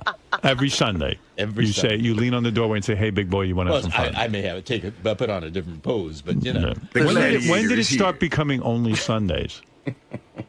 I guess about 5 or 6 years ago. I don't know what, you know, it was just. Do you think he's masturbates? More relaxed? He's more relaxed on Sunday. He likes coming on the Sabbath?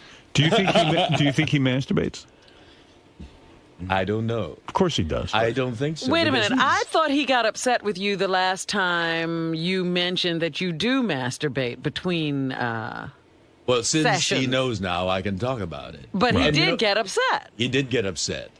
And, you know, as you said, Artie, you know, it really is liberating to come on this show and talk about aspects of your life. Well, I got to tell you something.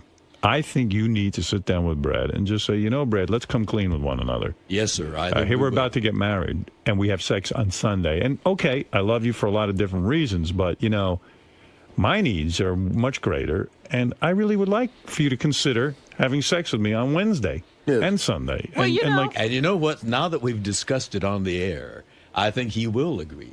Well, you know, Howard, some people are even putting that in their prenuptial agreements. That they want a certain, you know, like you can't renege on the sex after we get married. Listen, I still want it. Brad, I've got an hour to kill before the Klingon hayride I'm hosting. And let's get down. Right. Well, there you go. Do you ever consider waking up Brad with a blowjob? Like, seriously, like he's sleeping and then like you just put your mouth on his penis and then wakey. Yeah. You know, wakey. They call that the hooker alarm clock. Before I got together with Brad, was one guy who used to wake me like that, and it was. That was wonderful, but he was not. Right. But the sex was good. Suddenly wake up in the morning and feeling that. Wait, you almost passed out. Get closer to the mic. Yes, and you would feel that. You feel that. It's so wonderful. And then, the blood starts coursing, and yeah. What a great way to greet the day. Well, maybe why not say to Brad? That used to really excite me. I've discussed that. He says I don't do that. All right. Well, he's got to be kind of romanced before he does. On Sunday mornings, I gotta romance him. Well, he wants the whole build-up. He's not a quickie kind of guy. I suggest some talking. Yeah, good idea. Yeah. I think I will. Something's up there, and he's listening. He's hearing this. Yeah, you're a married couple, and it's time for you to really get that sex life going. And Lisa, and then after Wednesday, yes, then we should have it more spontaneous between Wednesday. Yeah, right. That's what I would. I mean, it's so regimented. You're not. Yeah. You're an artist. You need to. Exactly. You need to be spontaneous. And that's the way I am. Well, do you think you're going to ruin this relationship, Howard? It may not be marriage that ruins. Well, that's you want right. to know We can blame it on him if it doesn't work out. You want to know something? In a sense, I think that George has come to accept this as normal behavior, and he's not really pleased. Well, he accepts it as Brad's behavior. Yeah, and I think, there's nothing wrong with saying to Brad, I know this is your behavior, but why? And is there something I can do or we can talk about in a serious way, not a joke on the Howard Stern show where we can really, be together and up our sex life. I mean, it's crazy for a guy. George is over in the shower jerking off 2-3 times a week, with the warm water when really he should be with Brad. I mean, it's two guys. There's no chick there to say no to sex. Right. What's happening? Well, Brad does say no often. He must be like a chick then. You mean you've started in with him on a Wednesday and he goes no. Yeah, well, he says no. I'm tired. I'm tired. Oh boy. I've had. Well, to maybe deal he's with not this, attracted to you. Had to deal with that and this and that. No, I know he's not he's there been faithful. mentally. Maybe he's thinking about a young guy or something like this. Is he thinking of a young version of you, like William Hung or something? Hung. That's the part that you go for, huh? Or the kid, yeah, right. Or the kid on Heroes. You think he doesn't want a younger George? Oh no, not Mossy. If you're away on a Mossy. Sunday, let's say you're working on a Sunday. Yeah. And you come home Tuesday. Does that mean you have to wait till the following Sunday to have sex? No. Well, as a matter of fact, that's the way he has turned out. Yes. Why are you going along with this? Well, if he's not there with me on some Star Trek convention. Yeah, I mean, why on Sunday? I do it in the shower. Yeah, but I mean, why on Sunday? Is it okay? Because Sunday's a day when he doesn't have to deal with email, telephone calls, and all these other... that's bullshit. That's what he tells me. Yeah, well, he's full of it. Have you ever been approached at a Star Trek event by a gay fan who wanted to bed you down? I have. Really? I have taken advantage of it. This was before. Really? You have taken advantage. Oh, that's great. Good for you. And some interesting women, too. When I was, and you still maintaining that facade. Oh, so you had a lot of sex with women? Not a lot. Really? But wow. selective. Right, some hot ones. Nice. And Lisa, I don't believe you're not pleasuring yourself, but that's your business. Now, what did you're just going through a phase, you say? Yeah, I think so. What's that? You don't know what that noise is? You know. What's that? Lisa, admit, how many times have you had me? In your thoughts. Yeah. What do you think of when you do that? When you used to do that? 0.0. When did this phase start?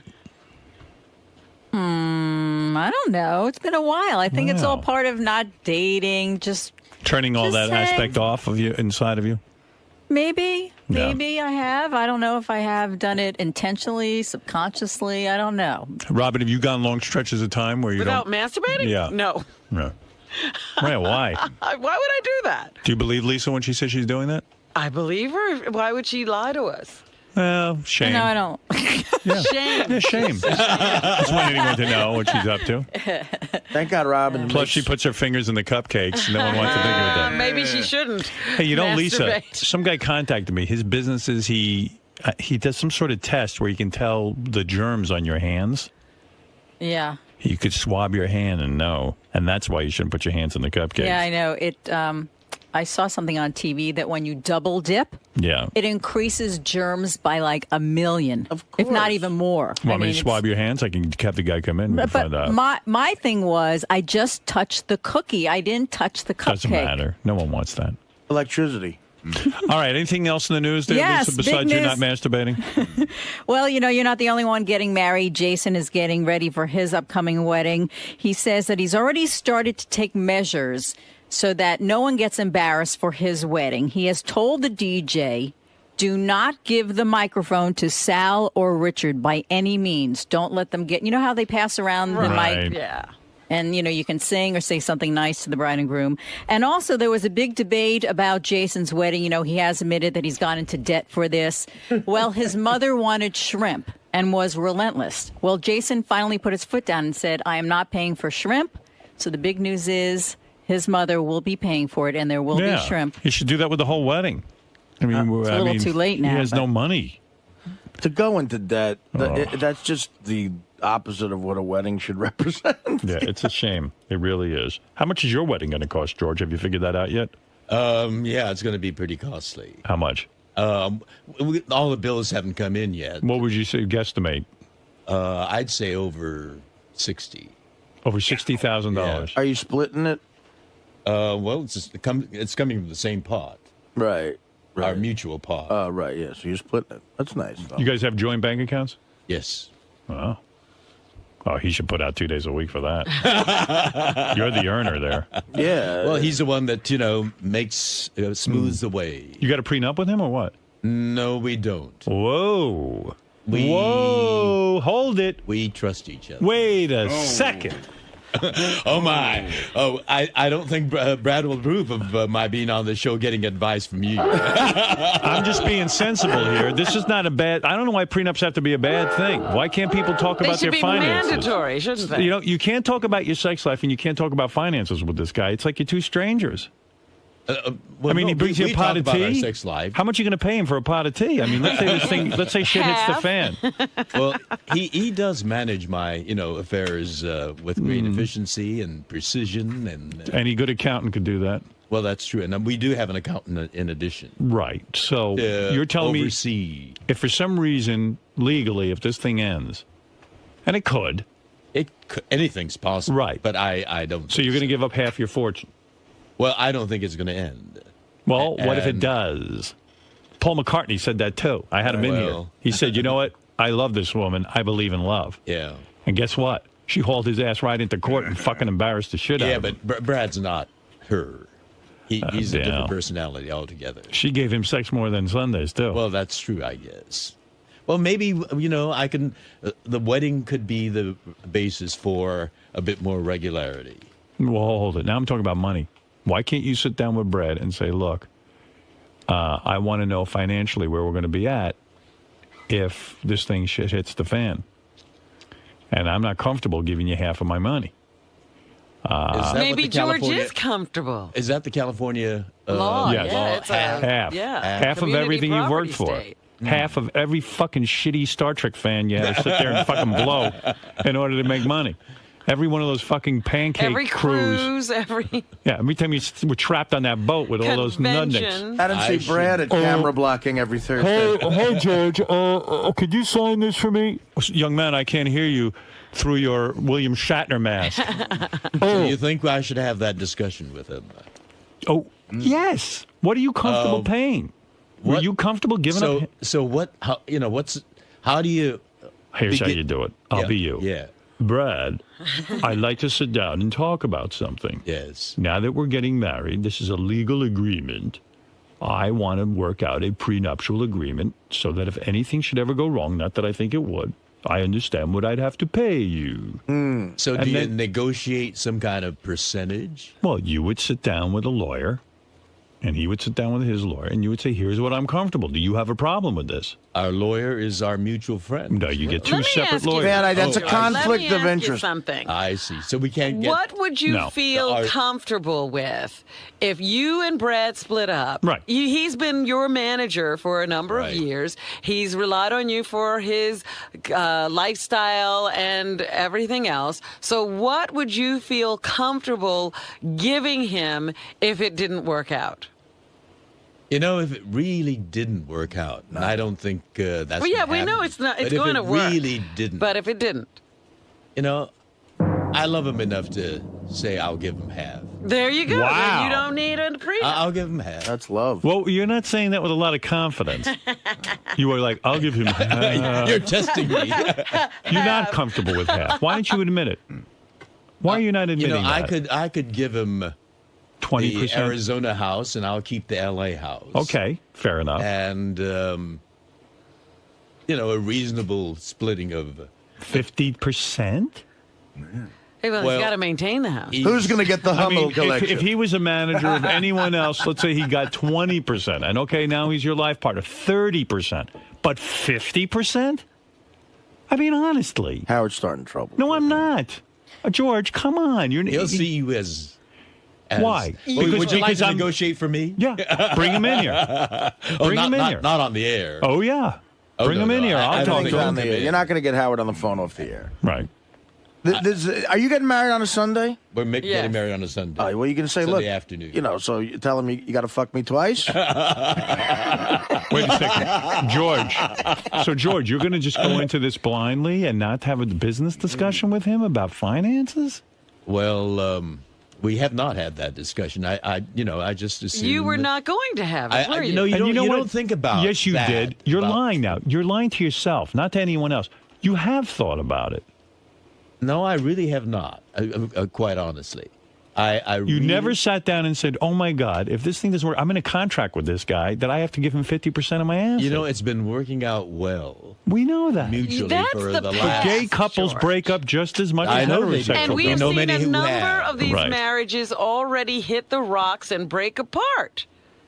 Well, but they're, we know some. And You've got to protect yourself. We're different people. They were all different people, too. All right, can I say something? Yes. I'm going to give you a worst-case scenario. Yeah. You get sick. And I don't mean the kind of sick like a cold sick. I mean you're sick. There are hospital bills or things like that. Yeah.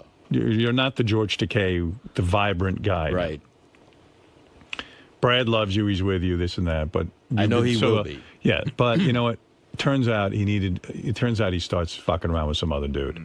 Just behind your back because, he just needed sex and you're not available to him Yes, anymore. like the John Edwards. Right. And all of a sudden you find this out, you become incensed and say, I don't need this fucking aggravation. You and Brad break up. Now, on top of it, not only is he humiliated It's hard for me to visualize that Okay, but let's say it happens and people are human, it can happen. Now you're writing him a check for 50% of your assets and giving him half of your homes. And what are you doing? And the new guy is fucking's in half of the home with him. Right. Well, it sounds like George would write that into the prenup anyway, that he's giving him the Arizona house. Yeah, fine, George. What am I saying something here that's outrageous? Yes. No. Hold it. This is between me and George. Because I really hadn't thought of that possibility, and now that you've introduced it, I'm thinking, all right, if the law is half, and he did help me with, building my career, and the other part that, you talk about my getting ill, when my mother got ill, we moved her in with us for the last 4 years of her life, and he took care of her like a few sons did not, and I really am grateful to. Brad was a real saint when he did that because sometimes, I had to go to a Star Trek convention. A nurse could have done that you could have paid. Yeah, but the nurse would not have given her that loving care. All right. So what is that worth to you? I can't reduce it to dollars and cents. All right. Well, good luck. I really feel. Good luck. I'll tell you what it's worth. 30 now grand. That you've introduced that subject, I really think maybe we should have that honest. Why not? That way there's no aggravation. George. Chances are it'll never happen. Chances are it'll never happen. But if you have that tucked away, at least it gives you security that you're not going to get fleeced. But George, you're acting as if this is a fairy tale. And well, they're fairies. Oh, stop it. And they like tail. He couldn't resist that crap. I know. But the point is, having the opportunity to get married is fraught with danger. It's not just a ceremony and a lovely party. It is a contract. You're entering into a contract. It is a contract. It is. You're right. Gene Roddenberry. That's true. There's no difference between Gene and Brad. Great difficulties. Listen, you've busted your balls, and I like Brad a lot. You know that. But in all fairness, you're the one doing the glad handing on the fucking Star Trek cruises, and that ain't no picnic. Nobody's lining up to get Brad's autograph. I mean, if we were off the air talking, and we started talking about some of those Star Trek fans, these are disturbed people.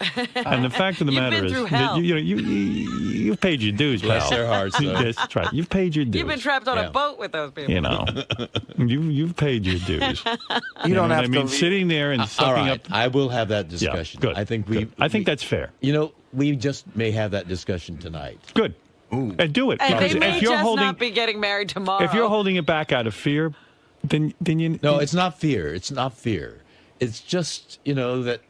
I think it was euphoria. Wait. Yeah. It's just what? And I trust him. I've trusted him.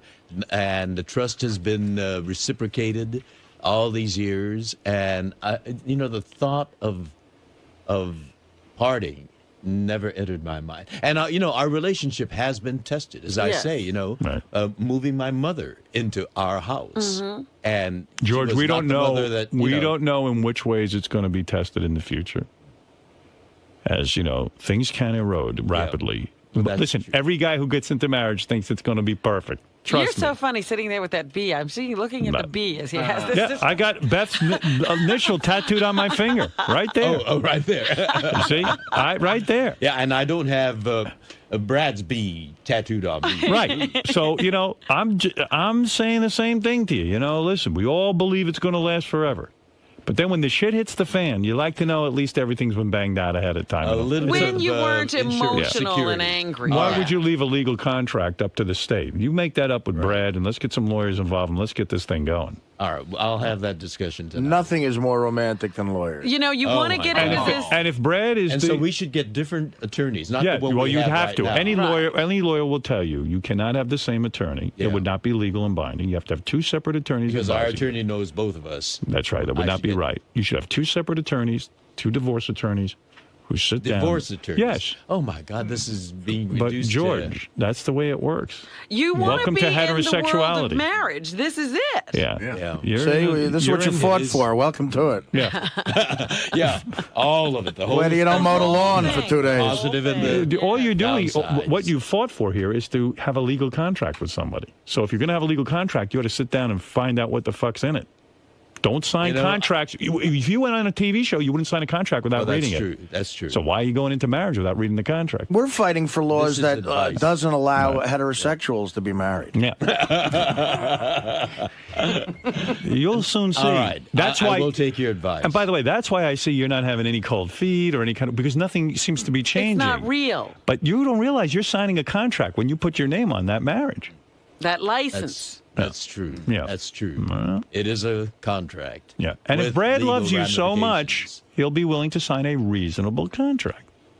Well, that's another way of testing his love. That's right. Yeah. Well, the test, you shouldn't test love. Nothing should be tested. Yeah. Yeah. No, it's a strange way of putting it. But don't let anything be contested. No, if he loves you, he'll sign something fair. Knowing that it's not going to happen. In other words, you should say to him, you should have no problem taking 20% because we're going to be together forever, aren't we, darling? And if he says, make it 30, then I'll know that that may be you might not prospect. be together. Yeah. Then you'll know he's the shithead that we think he is. Don't forget, my friend, you're the George Washington of gay marriage. That's right. You're one of the first pioneers. Let's make yours a successful one. Right. Yes. Well, we're determined to make ours. But even if it ends in divorce, let's not make it some tawdry headline splashed across the newspaper. That's We right. are debacle. mindful of the responsibility. Gay marriage not working. Well. Right. Yeah, that would be. Takei dragged into. He could have hit you up. He could hit you up for palimony. So I like that you're getting married. You're finally going to bang out a contract with this with Brad, which I like, and I like Brad. And Takei divorce gets ugly. I think Brad, we want to see that. Who wants to see that? I think Brad should be treated very fairly in this negotiation. And I'm willing to be fair, right. and I'm sure he's willing to be fair too. But he did play a big part. We know that. Then and guess give what? him that You credit. played a big part too. Well, that's true. Yes. That's right. Yeah, he played a huge part. I'm sure he was at rehearsals for Star Trek 4 all day. A lot of pressure there. All right. He doesn't have to shake the hand of an 82-year-old guy in a Klingon outfit.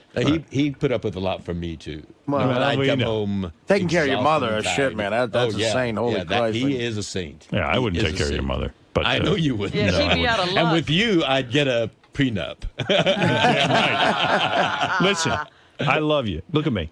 I'm going to tell you something. This is my gift to you. More than that stupid gift. No, that is a gift, and that is word to the wise. You're a terrific guy, and my audience loves you, and I love you, and I know everyone in this room loves you. And he did try to have this conversation with Paul McCartney. And you know what? I swear, yes, I did. Yes, Paul he did. was on the show. Yeah. And he was getting married, and I said to him, "What are you doing now?" He goes, "Oh, I believe in love." And Howard, I don't need a prenup. And I go, you know what?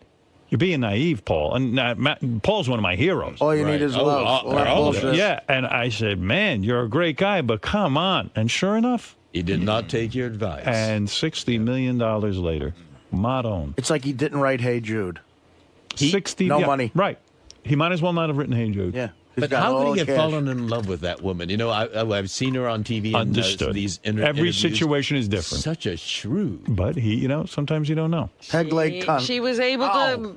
But Brad isn't that. Cover that up. We know Brad. We love Brad. But listen, I know lots of loving gay and straight couples, and shit hits the fan sometimes. It could happen 5 years from now. We are human, yeah. Sometimes people get married, and the week afterwards, they go, oh, my God, this was a huge mistake. Even though they've been together for years, the marriage changes things sometimes, and I don't know why. In what ways does it change? People just get different. I don't know why. In what way do they get different? I don't know. Maybe you just panic. Because oh my we've God, had our fights. He's driven me up the wall. I mean, the wedding planning is driving me up the wall. Oh, that's right. And he's a detail person. Oh my God. Oh my God. Yes. Like listen to me. It's been tested. Think what marriage is. Aside from all the victory of gays getting the rights and all this and being treated as equals, that's beautiful. That's a beautiful part. Right. But think about what it is. It's a contract between two people saying, look, if shit hits the fan, I get 50. That's it. Mm-hmm. Mm-hmm. No, I hear That's you. what it is. I hear you. When you boil it down, why be married? It's to give the other person security. So Brad's saying to you, give me my security. Okay, I'll give you so much security, but not everything. See? Brad, are you listening? I got to tell you, I think this conversation that Howard's suggesting will end your relationship. Well, then so be it. If Better that now. happens, I want my fucking donation back from that fruity charity. All right, well, fair enough. Ronnie. Yes, sir. Do you find it strange that John doesn't jerk off? Yeah. But then again, here's a guy who I bought a lap dance for, and he tried to open his wallet and pay me back the money after I gave the girl $20, and he didn't get the lap dance. So it's a good possibility the guy doesn't yank it.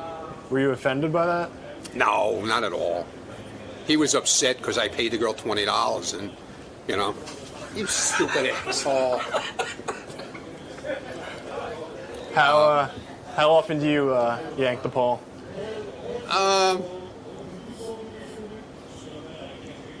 Not that often anymore. I don't have to. Oh, look at you, fucking ladies man. No,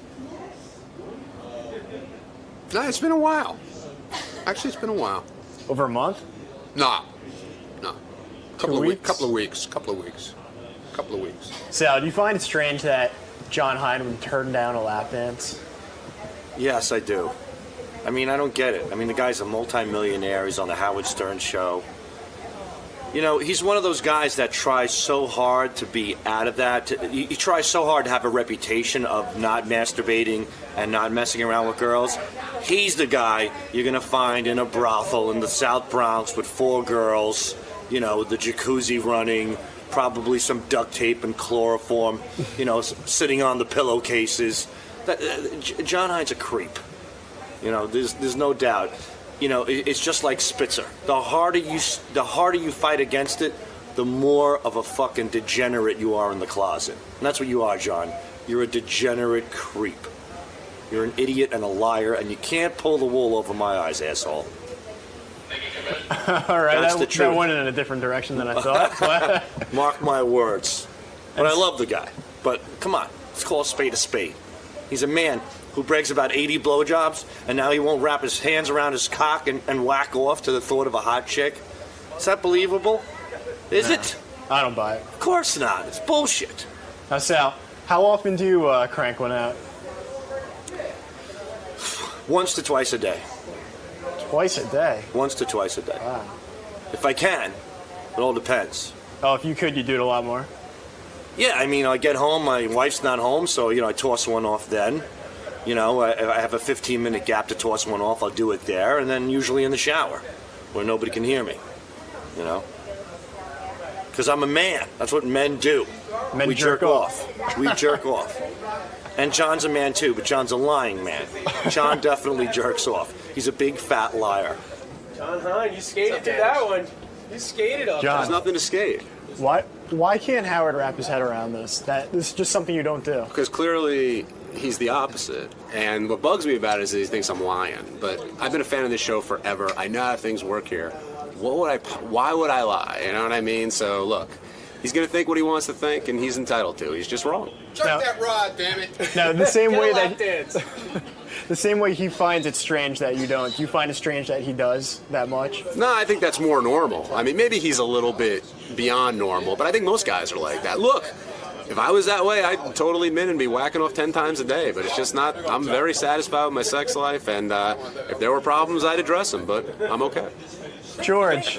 Hello. How do you think this conversation is going to go tonight with Brad? Well, I don't know. I have no idea. But I think what Howard's done is laid out, you know, the rationality of it. And it'll make it easier for me to have that discussion with Brad. Because it is a legal contract we're entering into. And, you know, we are entering into it emotionally and with rose-colored glasses on, as a marriage should be approached. However, it is a legal document, a legal association, and that dollars and cents aspect, the possibility of, you know, it not working out should be considered. So he's made a lot of sense, and I think Brad will, I hope, agree to have a rational discussion, knowing that it's not going to happen. Do you think he might be offended by you asking? Well, if he's been listening, you know, he's heard all the logical, thoughtful, clinical, you know, legalized approach to it, and that's what a marriage document is. So I know that Brad to be a thoughtful, rational, detail-oriented guy, and I think I could approach the subject without too much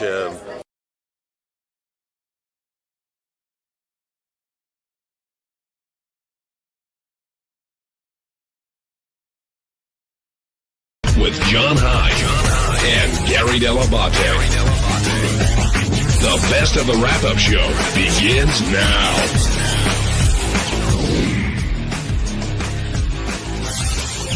Hey, this is JD. On Monday's wrap-up show, I talked about the big radio broadcast I did from Artie's book signing out in Los Angeles.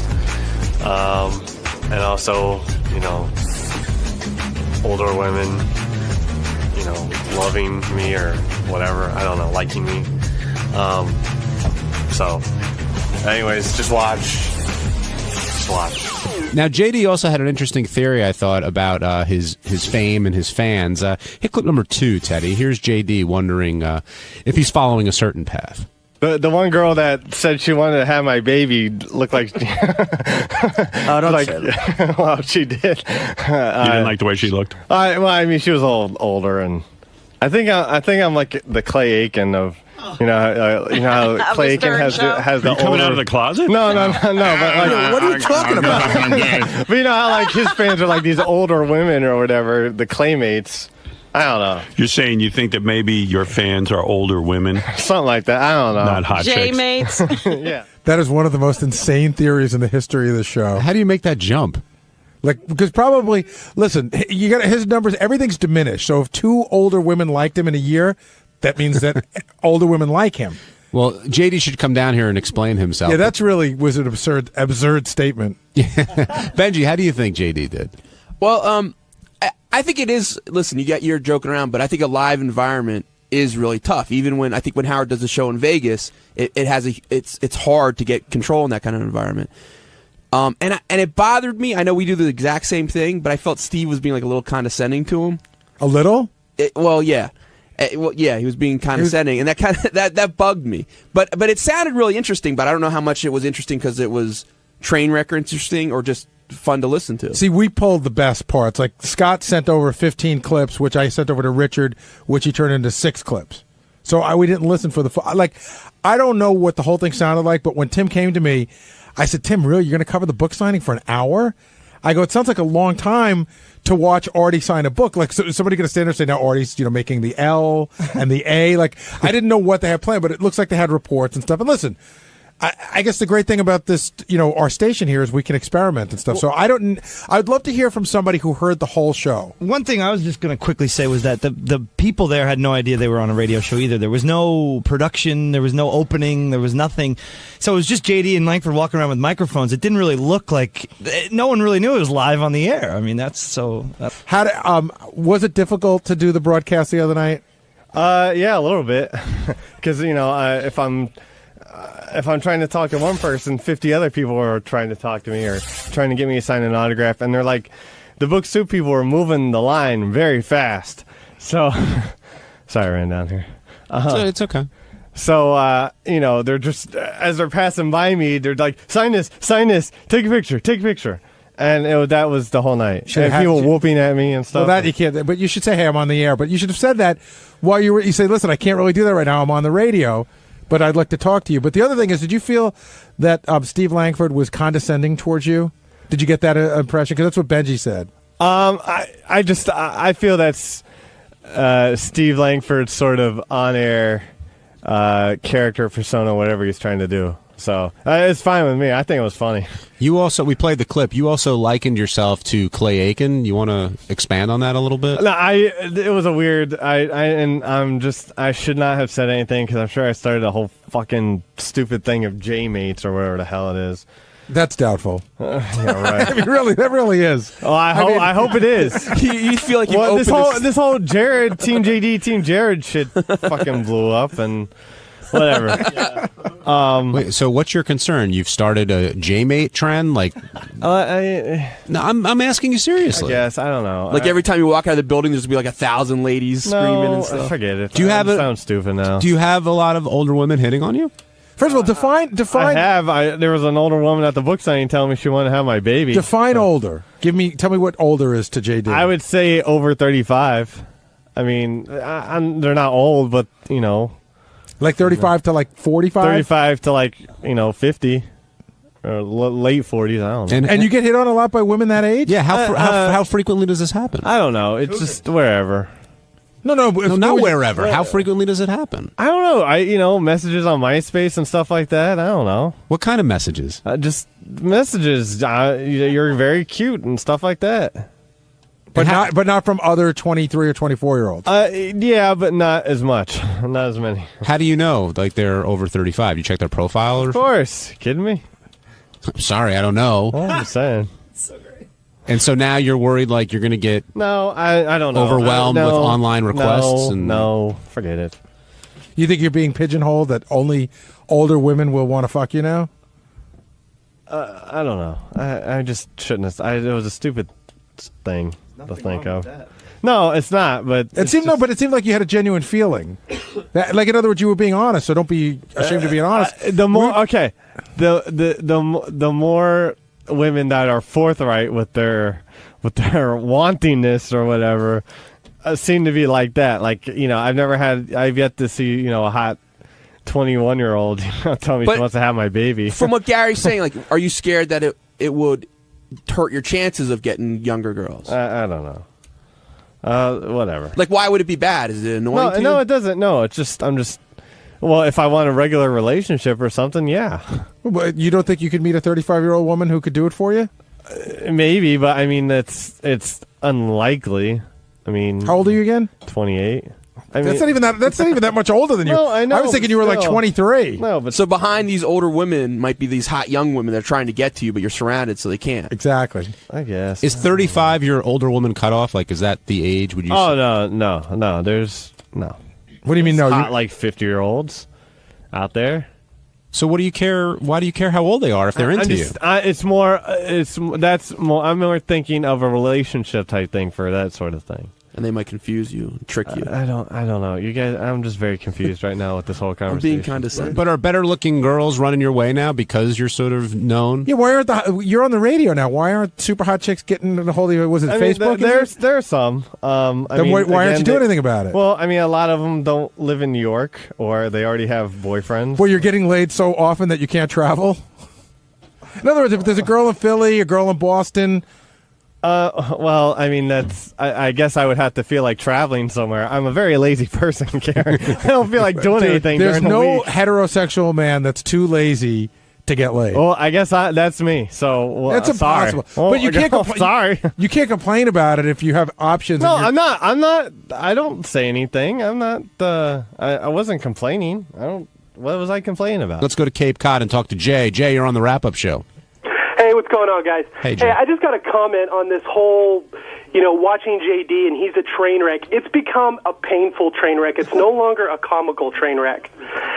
In addition, when he gets on the wrap-up show and you guys are, prodding him for questions, and every other word out of his mouth is, I don't know, or whatever, it's not funny anymore. He becomes annoying, and you just want to change the channel.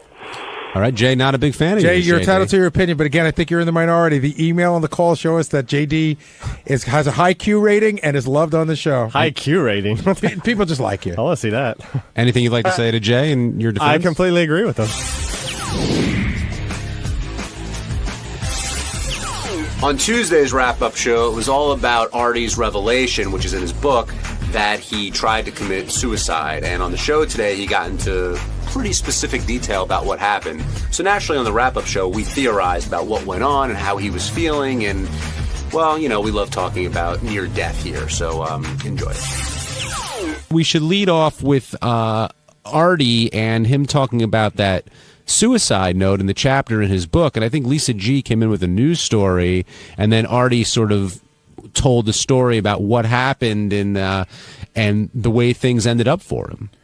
Yeah, I just read that. When I got the book, one of the guys here said, dude, you got to read chapter 9.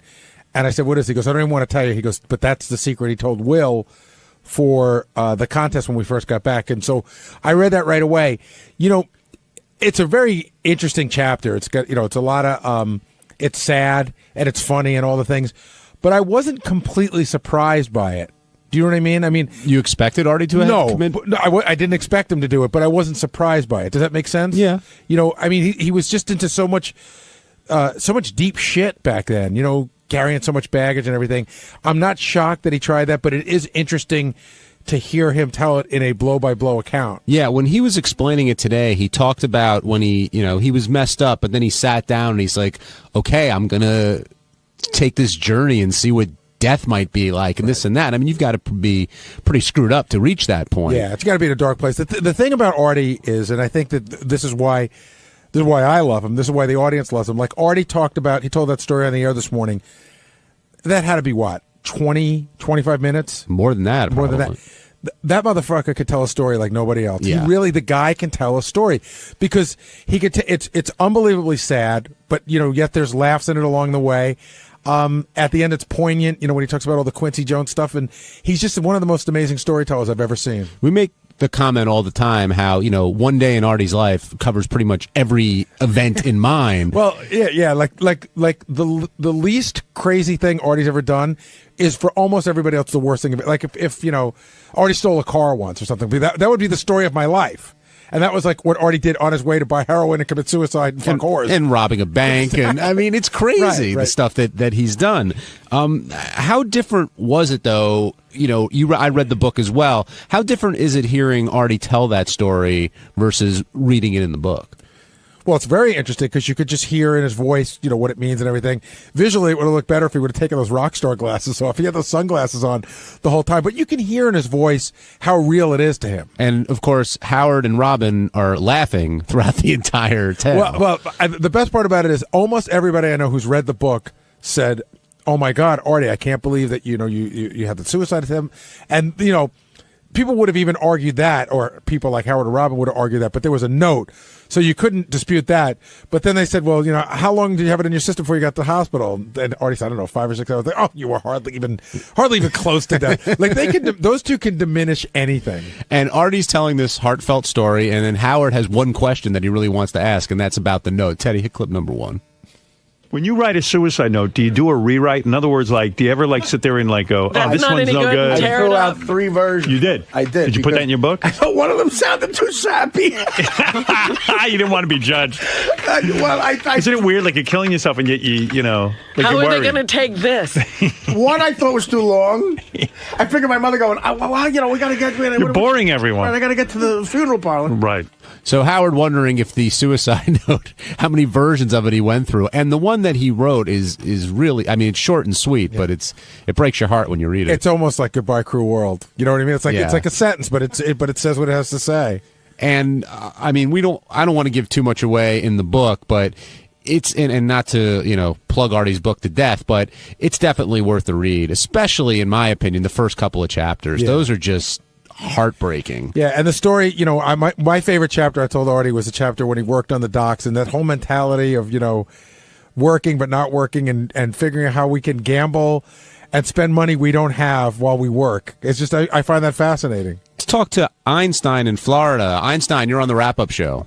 Hey guys, I'm going to make it quick. What the whole secret about Artie's secret, he told Teddy when you guys came to Sirius.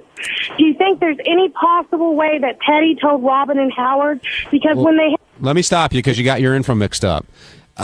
Artie confided that in Will for the Revelations contest. Will knew the story, but was sworn not to tell anybody and didn't tell anybody. So Will was unless Teddy, you knew, Will was the only one who knew that story. That's an interesting question, though, if Will felt a burden, over these last couple of years when Artie went through some really hard times, did he feel like, shoot, should I tell people that in the past he's tried to kill himself? That's a good question. Will, actually, you should come down here and we should talk about that. That's a good question. I always thought it was a bigger revelation or a different revelation because Artie always said, talking to lawyers. There's a lot of I'm talking to lawyers, and I don't understand why you need to talk to a lawyer about that.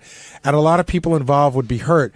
And it always made me sound like he had committed some sort of a crime that he might have gotten away with because he kept saying, I'm talking to lawyers about it.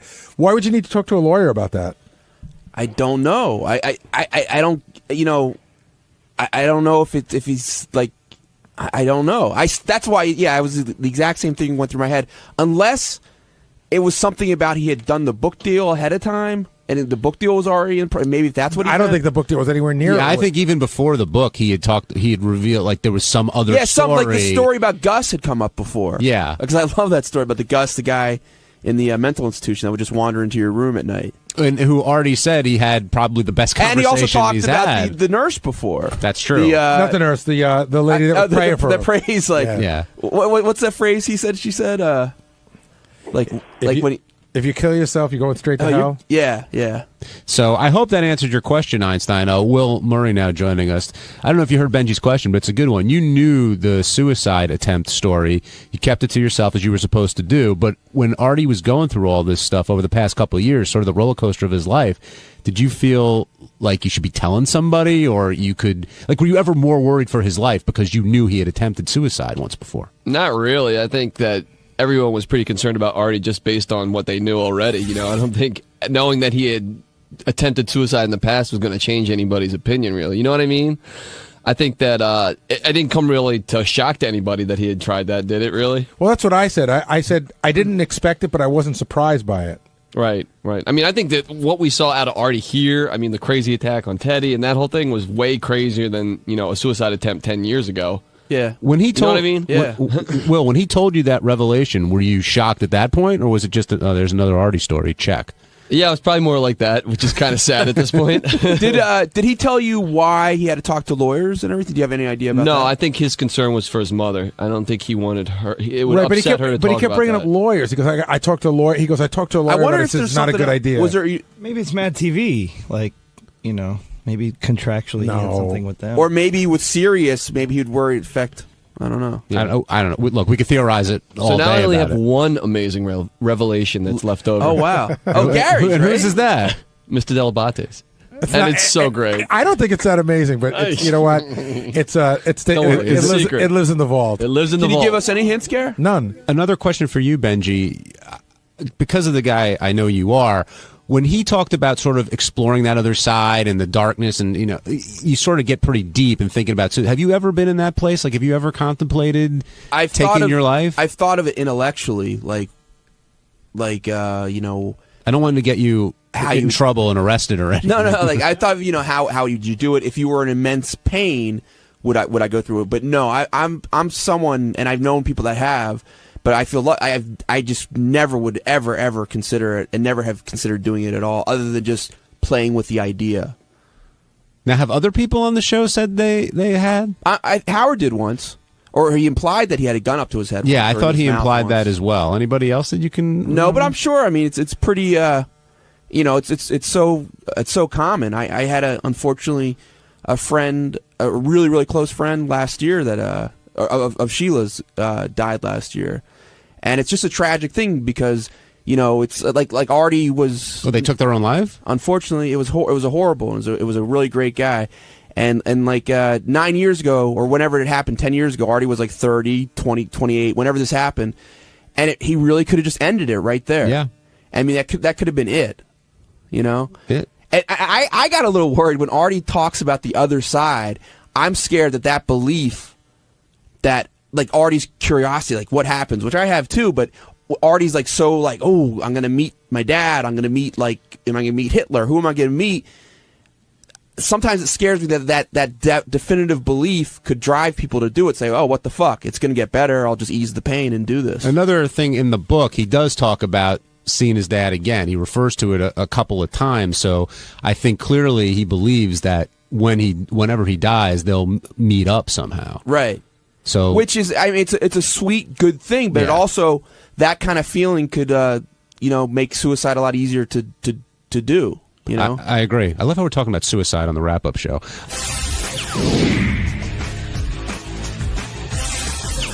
On Wednesday's wrap-up show, we talked about how Bam Margera's friend Novak licked my taint, and nobody could get past the fact that they think that's gay. There's nothing gay about trying to make your boss happy. Everybody wants to be a good employee and make their boss happy. That's all I was trying to do. There's nothing gay about being a model employee, which I am. If Howard wants my ass to get licked, it's going to get licked. Ain't that right? Gay. Ain't that right? Gay. So Bam comes in with Missy, and Bam's done a lot of crazy stuff, and Missy, everybody's in love with. But I guess the real story was this guy, Novak, who clearly is insane. And he offers to lick Richard Christie's taint. Here's what happens. Will comes to me. Will said he heard from somebody here. The guy will do almost anything for like $5. And Will just brought it up as a joke. Like he'd lick Richard's taint for like $5. So I brought it up. We always have some money sitting around. I told Howard, and he's like, dude, $100, just show me where to go. Which was sort of shocking to me, but not nearly as shocking as watching it. Yeah, Richard, you seem more than willing to not only contribute to the bit, but I know you jumped a little bit, but did you think this guy was going to toss your salad, and did you get any enjoyment from it? And by the way, he tossed your salad like a fucking porn movie. He got up in there deep. I mean, he was mining for gold, that guy, because he didn't hold back. That tongue went, Right. The only thing that was like that wasn't gay about the whole thing, and almost everything about it was to your credit, you did jump very far away once his tongue hit your ass. Well, it's shocking. Have you ever had a guy lick your bunghole? No. Well, when you do, you'll probably jump too. Did you get any enjoyment out of it whatsoever? Well, the enjoyment that it made Howard laugh, but other than that, it wasn't a sexual thing. No, I was shocked. I was weirded out. I mean, if this guy's willing to lick my bunghole, you know, a guy who's as gross as me, no telling who else's bunghole he's licked. Yeah, maybe you have E. coli on your bunghole. How would you describe that feeling? Well, like I said on the air, it's like something wet. Like, have you ever been in the locker room and the guys take wet paper towels and put them in the sink and then throw them against your cock or throw them against your buttocks? Like, that's how it feels, like a wet paper towel going right up in your buttocks. I can't say I have. Yeah. Well, a lot of guys, in the locker room know what I'm talking about. In all fairness, if we're two people, I was usually throwing and you were usually getting hit.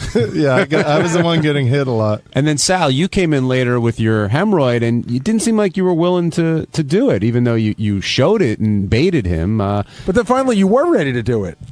Yeah, to a certain... I guess I was. You said you would do it. Once it got up to $1,000, I was willing to do it. But again, you could be bought. That was all about the money for you. Well, when you have 3 kids, a mortgage, and 2 fucking cars, and you're taking a train every day, there is a price. The economy's in to a be bad... gay.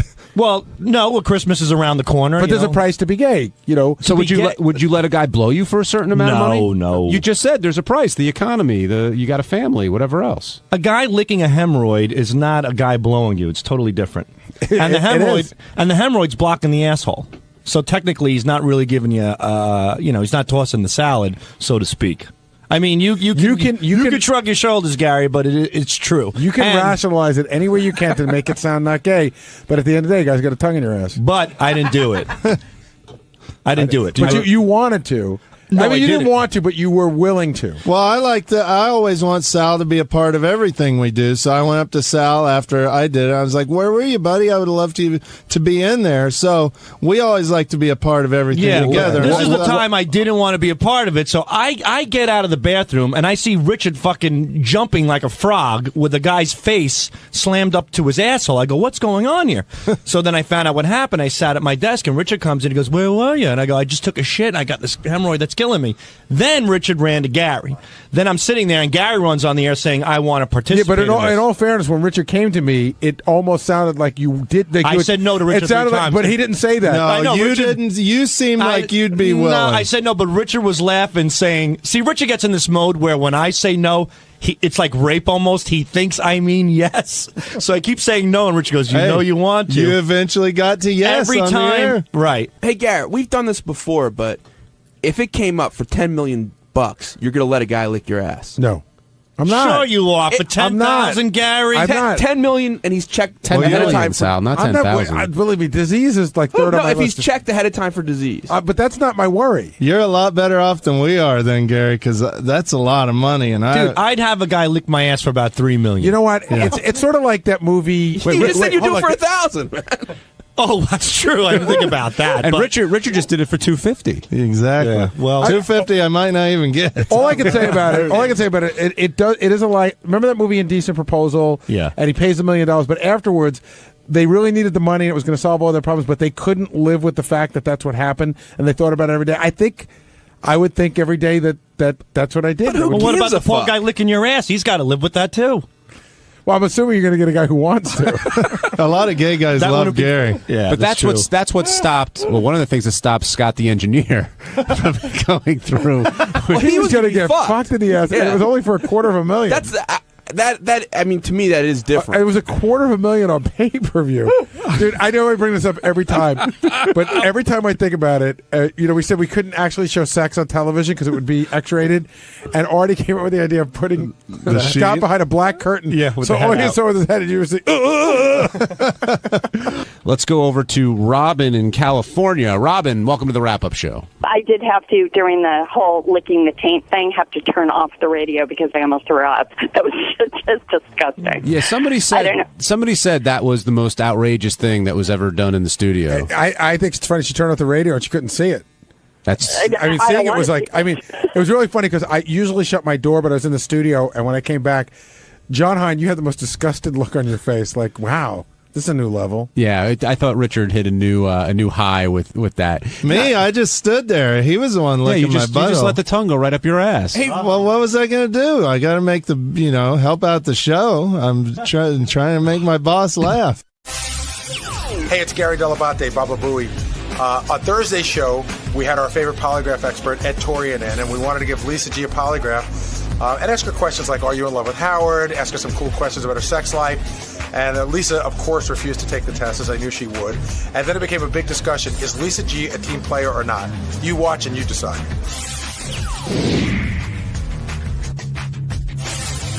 Now, today, I know it was floating around on Lotus Notes, which is what we all use here to communicate, a bunch of different ideas, a bunch of different questions for a bunch of different people. Can I tell you my personal favorite? I was looking over them last night. It was for Lisa G, for Gary, for John, for everybody. And somebody had suggested that they hook me up to a polygraph and ask, who do I like more, Lucas or Jackson? Yeah, that was a good one. There were so many questions there, and the first person that the lie detector came up with was Lisa G when she went in to do her update. Now, Lisa, and she should certainly come down here and defend herself if she'd like, immediately said, oh, that's why Gary had me stand by. You guys were setting this up. And she was very defensive and then refused to take the test. We were in the break. I mean, she's got a whole conspiracy theory going. We were in the break, and we had a bunch of different people that we thought might do the polygraph. And Howard said, well, you know what? Lisa G's coming in next. So I walked out the door, and Lisa was nowhere to be found. She was in the hallway. I looked all over the hallway. So I said, Lisa. And she was in somebody's room because I wanted to make sure she was there. I knew Howard was calling for her immediately. I go, stand by because I know he's doing the news next. And she, of course, now she knows it's a big conspiracy. But she gets in there, and, it's Lisa. She doesn't want to play. I told Howard she would never get in the chair. I knew she would never get in the chair. But I heard that she was crushed at how we treated her. Bummed about how we treated her. She was very upset because she felt like, well, she could speak for herself, but if you're Lisa G, what do? If you're in that situation, what do? Do you say, you know what, I'll do it and deal with the consequences, or is it worse not doing it and dealing with what she had to deal with? I don't know. I mean, in this particular situation, it's hard to say. It's for her, she doesn't do anything. She doesn't play any of our games. And the audience gets irritated by that. It's okay. I know she's a reporter, but I think we all know that this is not 60 Minutes. Well, High Pitch Mike works for the news, and right. He was in there. And they treat it like a real news department, and I love that. But part of the fun is pranking Steve Langford.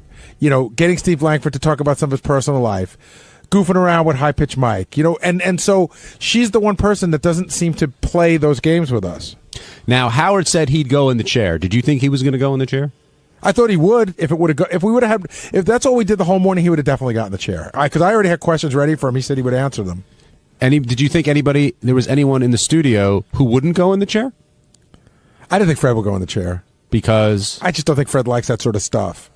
I just think Fred just wouldn't want to go in the chair because he'd be afraid. Well, they'll ask me one set. They'll tell me they're asking one set of questions and then ask a different set. I don't know what Fred wouldn't want to answer. I just don't think he likes that stuff.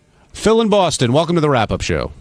Hey, what's going on, guys? How about Robin getting in the lie detector chair, getting questions about Jim Florentine?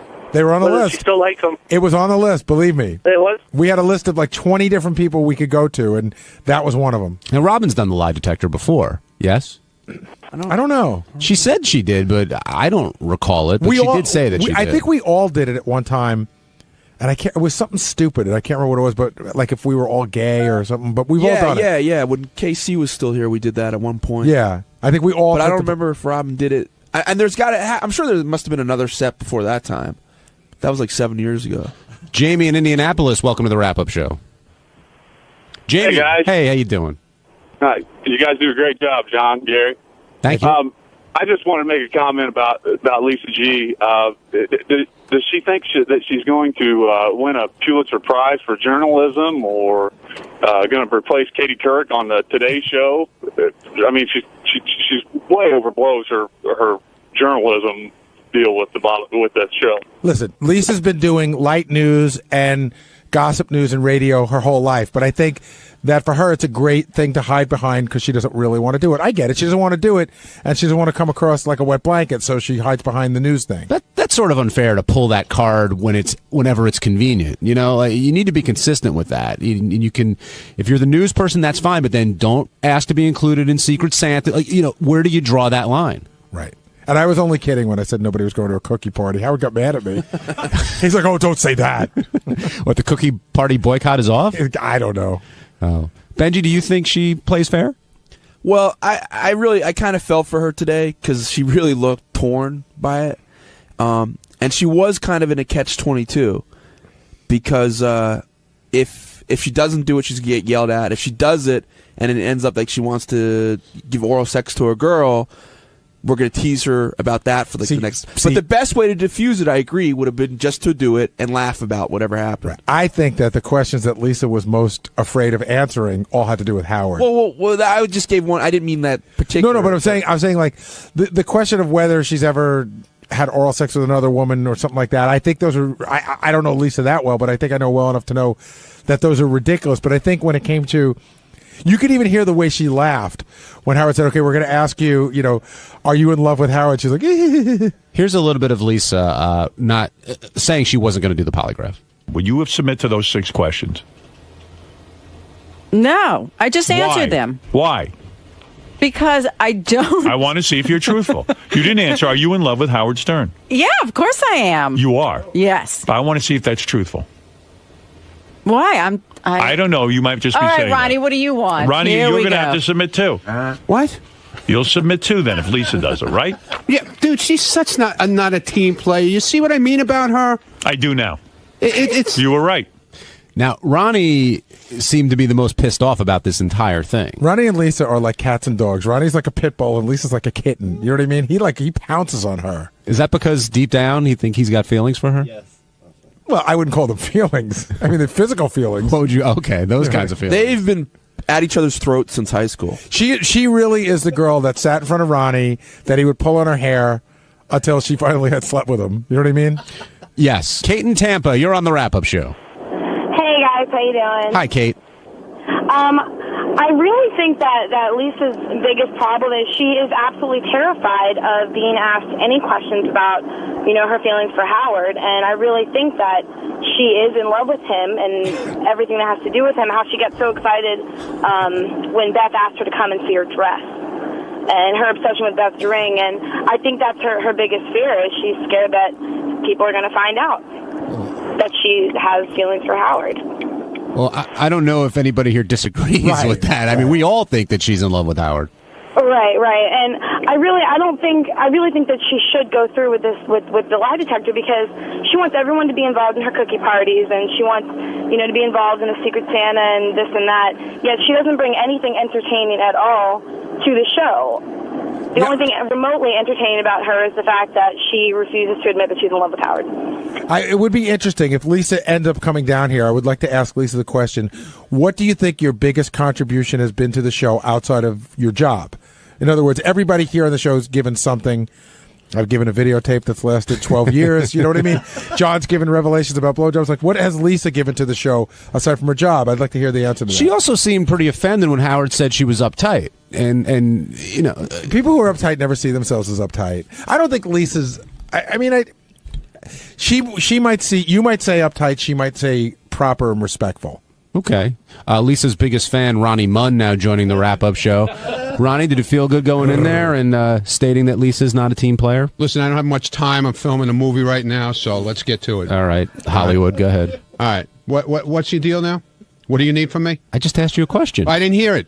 I'm too enthused with my movie. Are you in your character or something? Yeah, let's go, man. What do you need? I said, how did it feel to go in there and let Lisa know, with Howard, in that situation, that she's not a team player? Because she's never been a team player, and I've been saying it all along. I mean, she wants to be part of the team. She wants to be invited to everything. And maybe if she became a little bit of a team player, maybe Howard would have included her in things. Why does it get under your skin so much? Because she's just so fucking annoying. What's so fucking annoying She comes about her? to the Black Cloud Diner, and she stands there, and she stares at the monitor, and she goes, "Oh, look at his eyes today. They don't look as blue as they usually do." And then she goes, if something's going on, she'll go, so whose idea was this today? Like, we're supposed to have the answer for every question that, you know, that she comes up with. It's crazy. You think Lisa's in love with Howard? Oh, totally. Are you kidding me? She's infatuated with the man. Is there sexual tension between you and Lisa? Me? Yeah. Come on, give me a fucking break. She's an old lady. Are you? I don't go after old ladies. You love her. I do? Yeah. I think no. I don't think that you're in love with her. I think that like you look at her and you go, "I'd like to do her." She needs it, man. Right. Exactly. Ronnie's going to teach her a lesson. Exactly. Hey, Ron, she needs it. Are you really going to ban her from your make-believe diner? She's out, man. Until she becomes a team player, she's out. Mike in Toronto, you're on the wrap-up show. Hey, Mike. Hey, as much as I hate Ronnie and I despise the little cocksucker, thank you, fuckhead. I got to agree with him about Lisa G. She at the beginning was kind of fun and kind of cute and haha, she's not going to be a team player and blah blah blah. But I mean, over the last couple of months, it is fucking annoying, and that cunt should just be thrown off the show if she doesn't start contributing. All right, let's not. I wouldn't call her a cunt. That's a little hard. We don't need to save that for ex-wives and stuff. That's not nice. Well, I mean, she's just annoying. She drives me Annoying, mental. yeah, she's annoying, but we can't call her a cunt. Come on now, that's not All nice. right, fine. How about a hot old bitch? That's okay. All right. Easy, guys. All right. Thank you for the call, Mike. Let me take Lisa's side for a minute if she's not going to come down. Yeah, you kind of look like her with those glasses. Yeah, thanks. Yeah. If she just keep those coming out, Ronnie. Yeah, okay. If she if she did something different, if she wasn't so uptight, if she said okay and sort of, wouldn't that ruin her role on the show in a way? You know, you sort of need her to be that way to keep her somewhat interesting. I said she's sort of like, I use this reference all the time. It's such an old school reference, but you know, I compare her to Margaret Dumont. She was the woman in all the Marx Brothers movies, and I saw them interviewed years later, and she was sort of like the uptight, sort of straight-laced woman, and they said that in real life she didn't get the joke. And I wonder if Lisa, I think it's funny that I know that we're going to ask Lisa to do stuff, and I can almost tell you what her reaction is going to be, but she takes it very seriously. So I sort of agree with John. But Ronnie did bring up somebody today. He threw it right in her face. He brought up Penny Crone. He goes, that's my girl. And Penny participated in every bit we did. That's true. Exactly. And now, Margaret didn't why go to is she Harpo's gone? Why wedding. is she gone? I can't answer that question. Well, you're supposed to be able to answer that. You're the host of the show. No, I'm not. I'm supposed to move the show along when all right. people ask questions that I can't all right, answer. John. All right, don't get so testy with me now.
Thursday night, I took out, Artie wasn't around, but I took out Robin, Fred and his wife Allison, Gary Baba Booey Delabate and his wife Mary, and Benji to dinner at a very fancy restaurant, That's Danielle. beautiful. Place I've always wanted to go to. Oh, Yeah, you we missed had a a- wonderful meal. I'm sure it's amazing. We had a wonderful meal, but I have to say, Robin, Jesus. So anyway, we're having dinner. What did I do? I'm gonna give it to you a little It was bit. a tease. No, well, I will comment on the entire dinner, but and we had a great night. Don't let this. Raspberry on you. Yeah, but anyway, so we go to dinner, and you know, You're not going to comment on Robin. Rob. Well, Benji, I got plenty to say, but you're taking top billing this today. I can't even imagine. What did I do, Fred? I'm going to tell you. I'm what you going to did. guess it's about your veganism somehow. Although I told her I want. Let me just tell the story. I really wanted her to drop the veganism for the night, but she wouldn't do it. She's Not even very, for a very night. to it. Anyway, we had a great time. So, you know, Robin is a wine expert. Right. And I said to her, listen, Robin, I'm going to give you the wine menu. Pick out a wine for us to drink. And Robin picked out a beautiful wine. They served it. It was delicious. And the waiter comes over to me, would you like to continue with this wine? I said, sure. If Robin picked it, that's what she wants. That's what we'll have. Well, that's why I sent him over to you. I said, you ask Mr. Stern if he wants to continue Yeah, sure. with this. I mean, absolutely. It was delicious. So we're getting toward the end of the meal. The waiter comes over, and he hands everybody at the table an envelope. I open up the envelope, and it's the actual label to the bottle of wine to show you what you have. I've been to Danielle a couple of times. They never do that. I said, uh-oh. What the fuck is going on here? Why are they giving me the... Maybe because they know this is my crew and this is important to me. Well, the bill comes. Gary was looking over my shoulder. Now, he just told me this. He didn't say anything to me that night. Uh-oh. Robin ordered a wine. Now, Robin, let me explain something to you. Because sometimes, I don't know where you grew up, but actually I did. Here we go. You know where I grew up. When someone says to you, order a bottle of wine, listen to me. So you know this for the future. I'm all right with it. I'm fine with it. I know what you're going to say. You say to yourself, okay, what am I going to order here?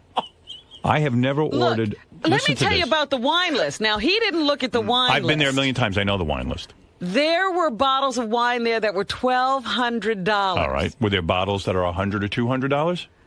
I was looking in the French section, so I don't know. Okay. So listen to this. Listen to this. I get the bill. Yeah. It took my breath away. I was ordering one bottle of wine. He kept them coming. Listen. So wait, let me finish. Let me finish because I'm going to teach you something. I know you know everything, but let me teach you one thing if I can, and this will stick with you, even if you fight me on the air about it.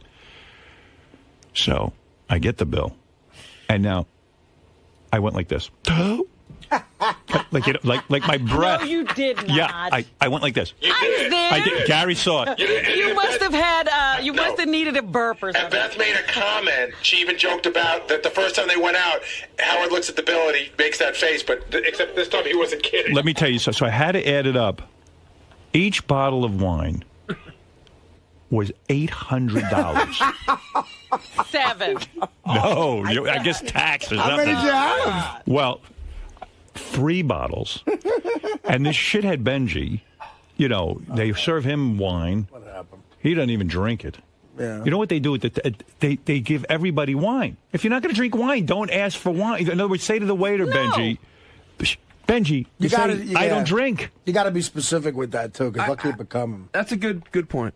You don't know. First of all, your manners are ridiculous, but I'm going to tell you about Benji. Robin's in trouble, but you're in real big trouble. So anyway, it was good wine. Let me ask you this.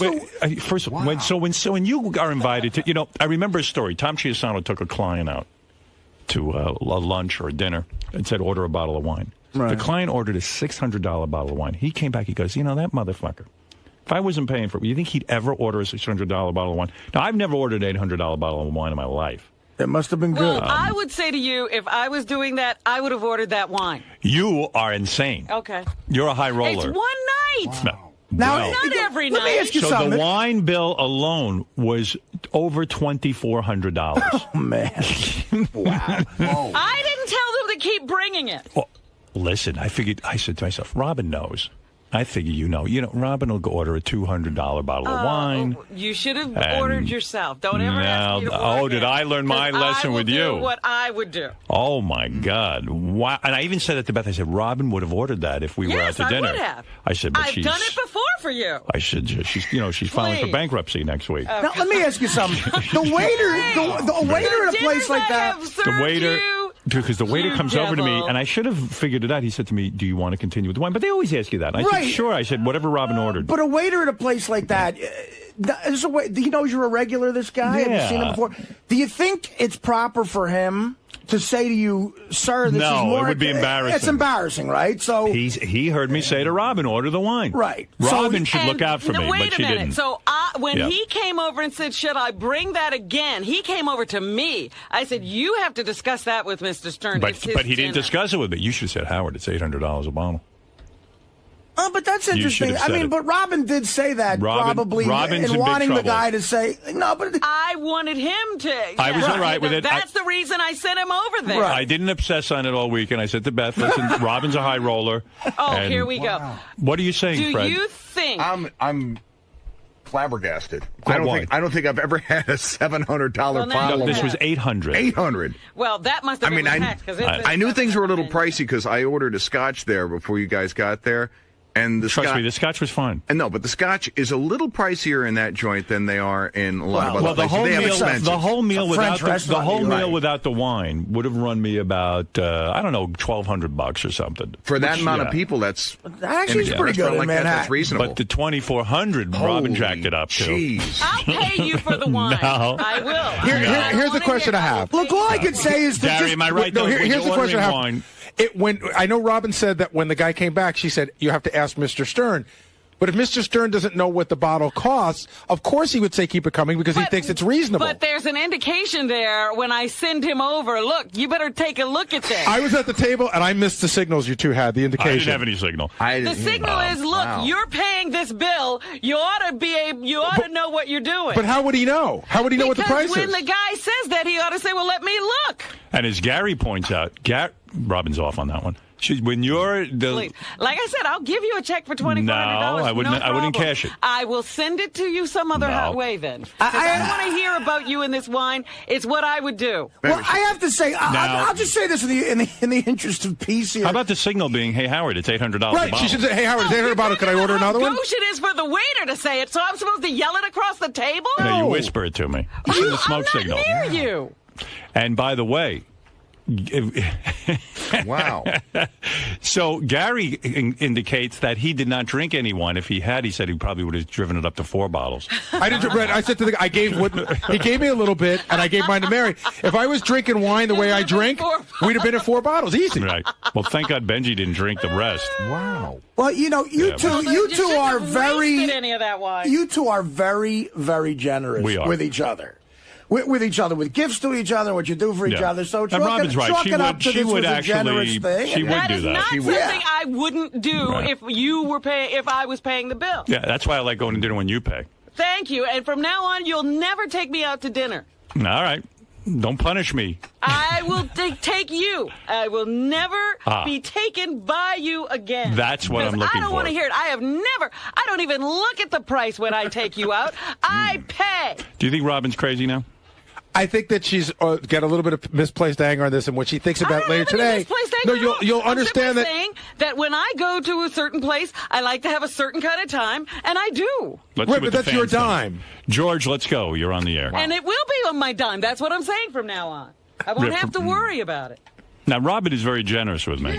But still, when you go out to dinner with a group of people, you kind of keep an eye on the price. You don't go $800 a bottle. You don't. You don't. I'm just telling you for the future. You didn't go $800 a bottle. You just paid for dinner. I'm paying for the wine. Yeah, I would never accept it. I will give it to you, and you're No. going to take You've spent thousands of dollars I'm on going me. to give it to you, and you're going to No, I'm just telling you for the future. I'm going to give it to you, and you I won't take are it. going to yeah, take I it. get taken out to restaurants in Manhattan all the time. Right. And people, it's just not called for. It's way above and beyond. I've been to Danielle, Oreo, all the best restaurants, and it's just rude. And you take a medium-priced bottle of wine, maybe $200-300, but $800 is just way over the top, and doesn't show very many manners. I don't care what you say. I'm paying for the wine. I'm adding to the dinner. And paying for the wine while someone else is buying is rude as well. Yes, that's even more rude. Now you bring really this insulted up me. is rude as well. Well, we do a radio show. It was too good not to. I had to. To bring this up is very rude. It is. You just don't take me out to dinner ever again, or ask me to stop buy it. a bottle of wine. Don't ever be again. silly. I We'll take think you out next week. Robin might be catching some unnecessary shit here, but I think it's a lack of communication. I think what I would have done is maybe gone over to you and say, look, I know wine and how, maybe see, have Say, a Howard, conversation. are you comfortable with this? Look, we can have a great bottle. It's an $800 bottle of wine. We could enjoy one of them, and then maybe you choose Well, another if Robin wine said, afterwards. how you comfortable with this and shown it to me? Across the room from him. I know, and no, he I know. puts me in this position. I wouldn't do that across the room. I Sorry. would say, look, we could have experience this, and then maybe go to something right later. Well, that's or- why I was trying to send the guy there to say, no, just tell him to pick another bottle of wine. I'm just saying for the future when you go out to dinner with other people, not me. I wouldn't do that. I'm always taking everybody out anyway. Yeah, me too. I always foot the bill. Now, Benji really is something else. So, first of all, thank you, George. Benji. Thank you, shithead. So Benji, he probably takes nobody out for anything. Well, he knows rudeness. I say, Beth said, let's make the reservation for 7:30. I said, listen, my crew gets up early. I knew Robin was leaving the next day. You were going off to, I don't know where you were going. You were going Flying to flying for an enema. It's another thing. Flying for an enema. Enema.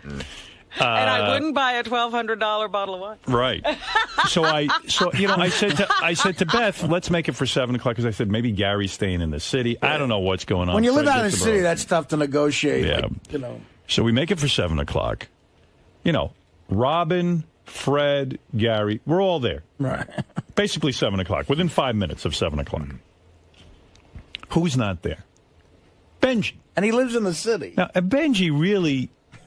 Benji knows I'm not looking for him anyway. You know what I'm saying, Robin? Right, I mean, he's getting in by the skin of his teeth into this group because he sits in the studio during the show, and I love Benji. Don't get me wrong; he's a good guy, but he's been here a decade, right?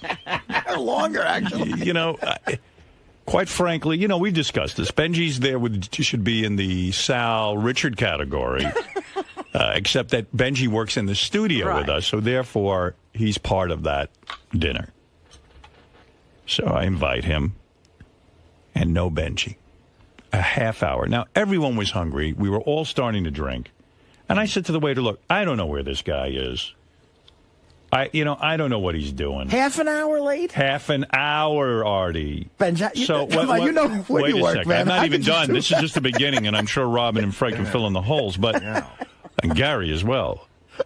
So I'm sitting there, and Robin knows I'm getting annoyed. Right. Because you know what? I'm only good for so many hours. When I'm drinking, it's like, I'm going to fall asleep. And the waiters are standing around, and everybody's waiting for us to do something. We're waiting for Benji. Yeah, so we're waiting and waiting. And finally I said, listen, let's get some stuff. Let's get some appetizers and things. And when this guy shows up, and now I'm down to calling him this guy. Like, I don't even know him. Because I'm so fucking mad. I even said to Robin, I said, what could he be doing? What's holding him up? This is an important function. I'm his, quote unquote boss. It is. It's a time to be impressive. At the very least, be on time. It's a work thing. Yeah, and he knows I hate that he's not prompt because even on the show he pulls the same bullshit. Right. So maybe he got a mental problem. I don't know. So he walks in, fat as ever, sits down, sweating profusely. Now, Artie, you've seen it up close every day, but I mean sweating. Like he ran to the dinner in a suit. And then he sits I was thinking Robin was going to sit next to Beth, but Robin sat down next to Fred. And I Benji, didn't see the chair open next to Beth. That one was for you. There was a whole discussion about where Robin will sit. But when Benji showed up, I was like, oh, where's he going to sit? And then I saw this. He, sat there. And without Benji, you could easily have leaned over and showed Howard the price of the wine. Yeah. Exactly. Benji. That's Benji's fault that this all happened. So Benji sits down. There's a deflection. Sweating profusely. Where were you? And his answer was, Gary, what was his... Fred, do you know? I know his exact answer. Go ahead, Robin. I started to get ready at 6:15, and I miscalculated. Yeah. Now, the guy has to throw on a suit and come here. I mean, who knows what getting ready is, but he didn't get ready until 6:15. Start to get ready until 6:15. So like a chick, he shows up late, like I'm on a date with this guy. Then he shows up, and so the meal is delayed. But 7:30 dinner? 7 o'clock. 7 o'clock dinner. All right. 6:15. He shows up 7:30. So he orders a dinner. Now this fucking guy is so fat.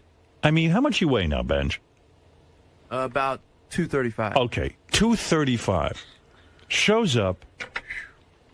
He's not going to order an appetizer. He's not hungry, he says. Now, I said, Benji. He's making all kinds of hubbub. Yeah, like a whole thing. I go, Benji, look at the size of you. Stop lying that you don't eat. Yeah, what do you mean you don't eat? What do you mean? What are you talking about? You're not going to have an appetizer. Do what everyone else is doing. Just fucking fit in. So he's carrying on. So he calls attention to him. So I told him. So he orders an appetizer. What'd you get? The tuna tartare? Yeah. Okay. I remember. I was more obsessed with. I don't know what I ate, but I know what this fuck ate. And he orders tuna tartare, which he barely touches. And by the way, the other time I took him to dinner was Nobu, and he wouldn't eat any fish. Okay, so now he's ordering tuna tartare. So now at the table he orders fish, tuna tartare, and he orders a trout or something. I don't know what he ordered. A bass, some bullshit. It was and a the whole bad choice of fish. You know, and then all of a sudden he goes, "I love fish. I love fish. I love it." And I'm remembering at Nobu, he didn't love fish. Now this place has meat. This place has everything. They'll serve you a fucking duck and a pig and a chicken. They'll serve you game. They'll serve you anything you want. They'll kill a lion for you and cook it. I love fish. All right. You don't love fish. You don't eat fish. At Nobu, you wouldn't eat fish. That's the greatest fish place in the country. That's not true. I ordered a fish at Nobu. I had salmon at Nobu. Okay. All right. So he goes, "I love fish. I love fish." No, because you were yelling at me that I wasn't eating. Wait. I said, "This is so great. we start eating dinner. Everyone's done with dinner. Benji's whole plate of fish is still there. completely there. No. So I go, "Benji, what's the matter? Don't you like it?" "I love fish. I love fish." The waiter comes over, he says, Can I clear the table?" Benji goes, "No, I'm still eating mine." Now, Howard, can I just give you a timeline on that? Yeah. So, Artie, you've been at dinner with Howard. You know, Howard likes to move things along. So Howard claps his hands and says, "Let's order dessert," which is the signal to let's clear the table. Benji hasn't eaten anything yet. When the waiter comes, he says, "Can I take your plate?" Benji's in the middle of the story. He goes, "No, I'm going to wait." So now Howard's dying to move it along and have dessert, and Benji's talking and not eating. Like Benji can't read a signal. Howard, why is Benji he cannot not eating? read. Howard. He can. Why is he not eating? He can't. Howard. He can't read the signal that everyone's exhausted. Howard, I like you. Yeah. But I don't give that much of a fuck. Yeah. Well, you know what though? Honestly, it was a Benji, nice if you're going to social get ahead in life, you got to read signals at a table. No, You're I there do. with a bunch of coworkers, and you're sitting there. You're not eating. You never ate your fish. We waited 10 more. Eating. We waited 10 more I minutes. didn't want to order an appetizer because I didn't. Benji, we all were done, and then you said you told the waiter to hold off on desserts for 10 minutes. I didn't tell him to hold off. Yeah, you said I'm still eating. That means they're not going to order dessert, and you didn't eat the rest of your fish. You fucking sat there with it. Fucking return the fish. You are bullshit. Gary was going insane too, and I'm not the only one. And believe me, Robin hates you. She just I won't didn't say even it. know why he was there. Oh, Benji knows that. I just. He's just annoying. Gary, help me out here. Will you explain the word? No, Ben, seriously, here's what happened. Just give me 2 seconds. Ben, No. give me 2 seconds, and then you can talk. Give me 2 seconds. Funny. Go, Gary. Dude, you got to learn not to give so much a fuck. Just sit down, have a nice time. But it's his dinner. You didn't give a fuck that you're a half hour late and you're Yes, I sweating did. all over the goddamn table? What's with you? What are you sweating from? I have another. Wasn't it like 17 degrees that night? Yeah. I mean, it was pretty chilly. Yeah, it's hard to work up a sweat. I'm sorry, Benji. The world doesn't revolve around you. The dinner was for 7 o'clock. To say you piss can't. off. Say you can't come. I sweat to piss you off. Why did you show up at 7:30?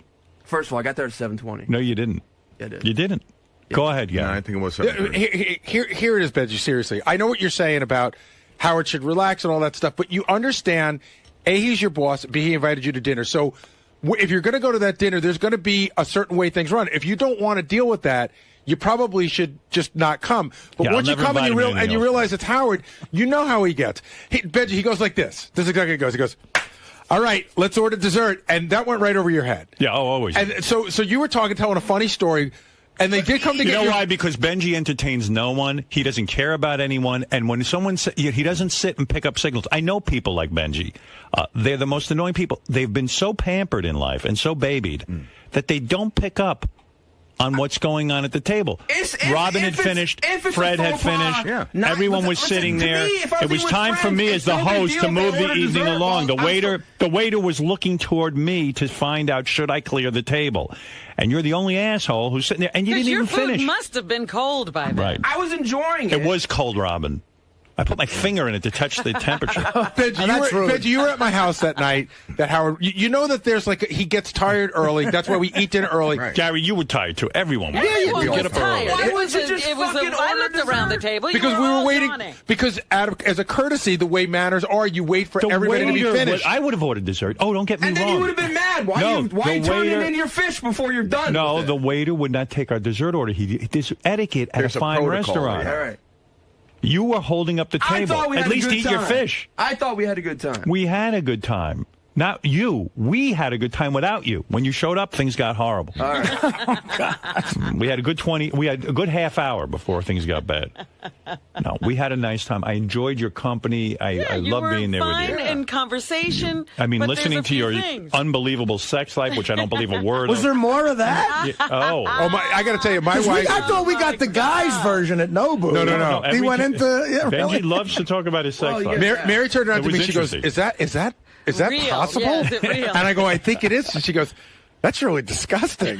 She likes your bed, but she was sort of creeped out. Benji's up to like really dangerous behavior. this is Like Benji's going to get killed. Yeah, he's the female version of looking for Mr. Goodbar. Benji. One story about his sex life is he goes on these, Craigslist or whatever they are, and he, some guy invites him to his hotel room to fuck some girls in front of him. And he's going into strange hotels. Right. He's and going to he be. doesn't know who these people are. Yeah. He's in a strange location, and nobody knows he's there. And when he shows up, doesn't the guy go, I don't want to watch you fuck anybody. And the girls don't want to fuck you. That guy must really be I said, disgusted. Benji, really happen? Yes. And I said, Benji, aren't you worried? And he goes, yeah. But did you fuck a girl in front of a guy? Yeah. Wow, that. And he said the girls were like. A stranger at a hotel. They were models, right? He didn't come on my chest or anything, but yeah. Were they models? They looked like it. Yeah. I don't know if they were. Yeah, he describes the scene, but meanwhile, would you go models to This somebody? was a long time ago. I'm dating What'd he regular say? chicks now and dating regularly. Oh, they must be Wrigley? delighted.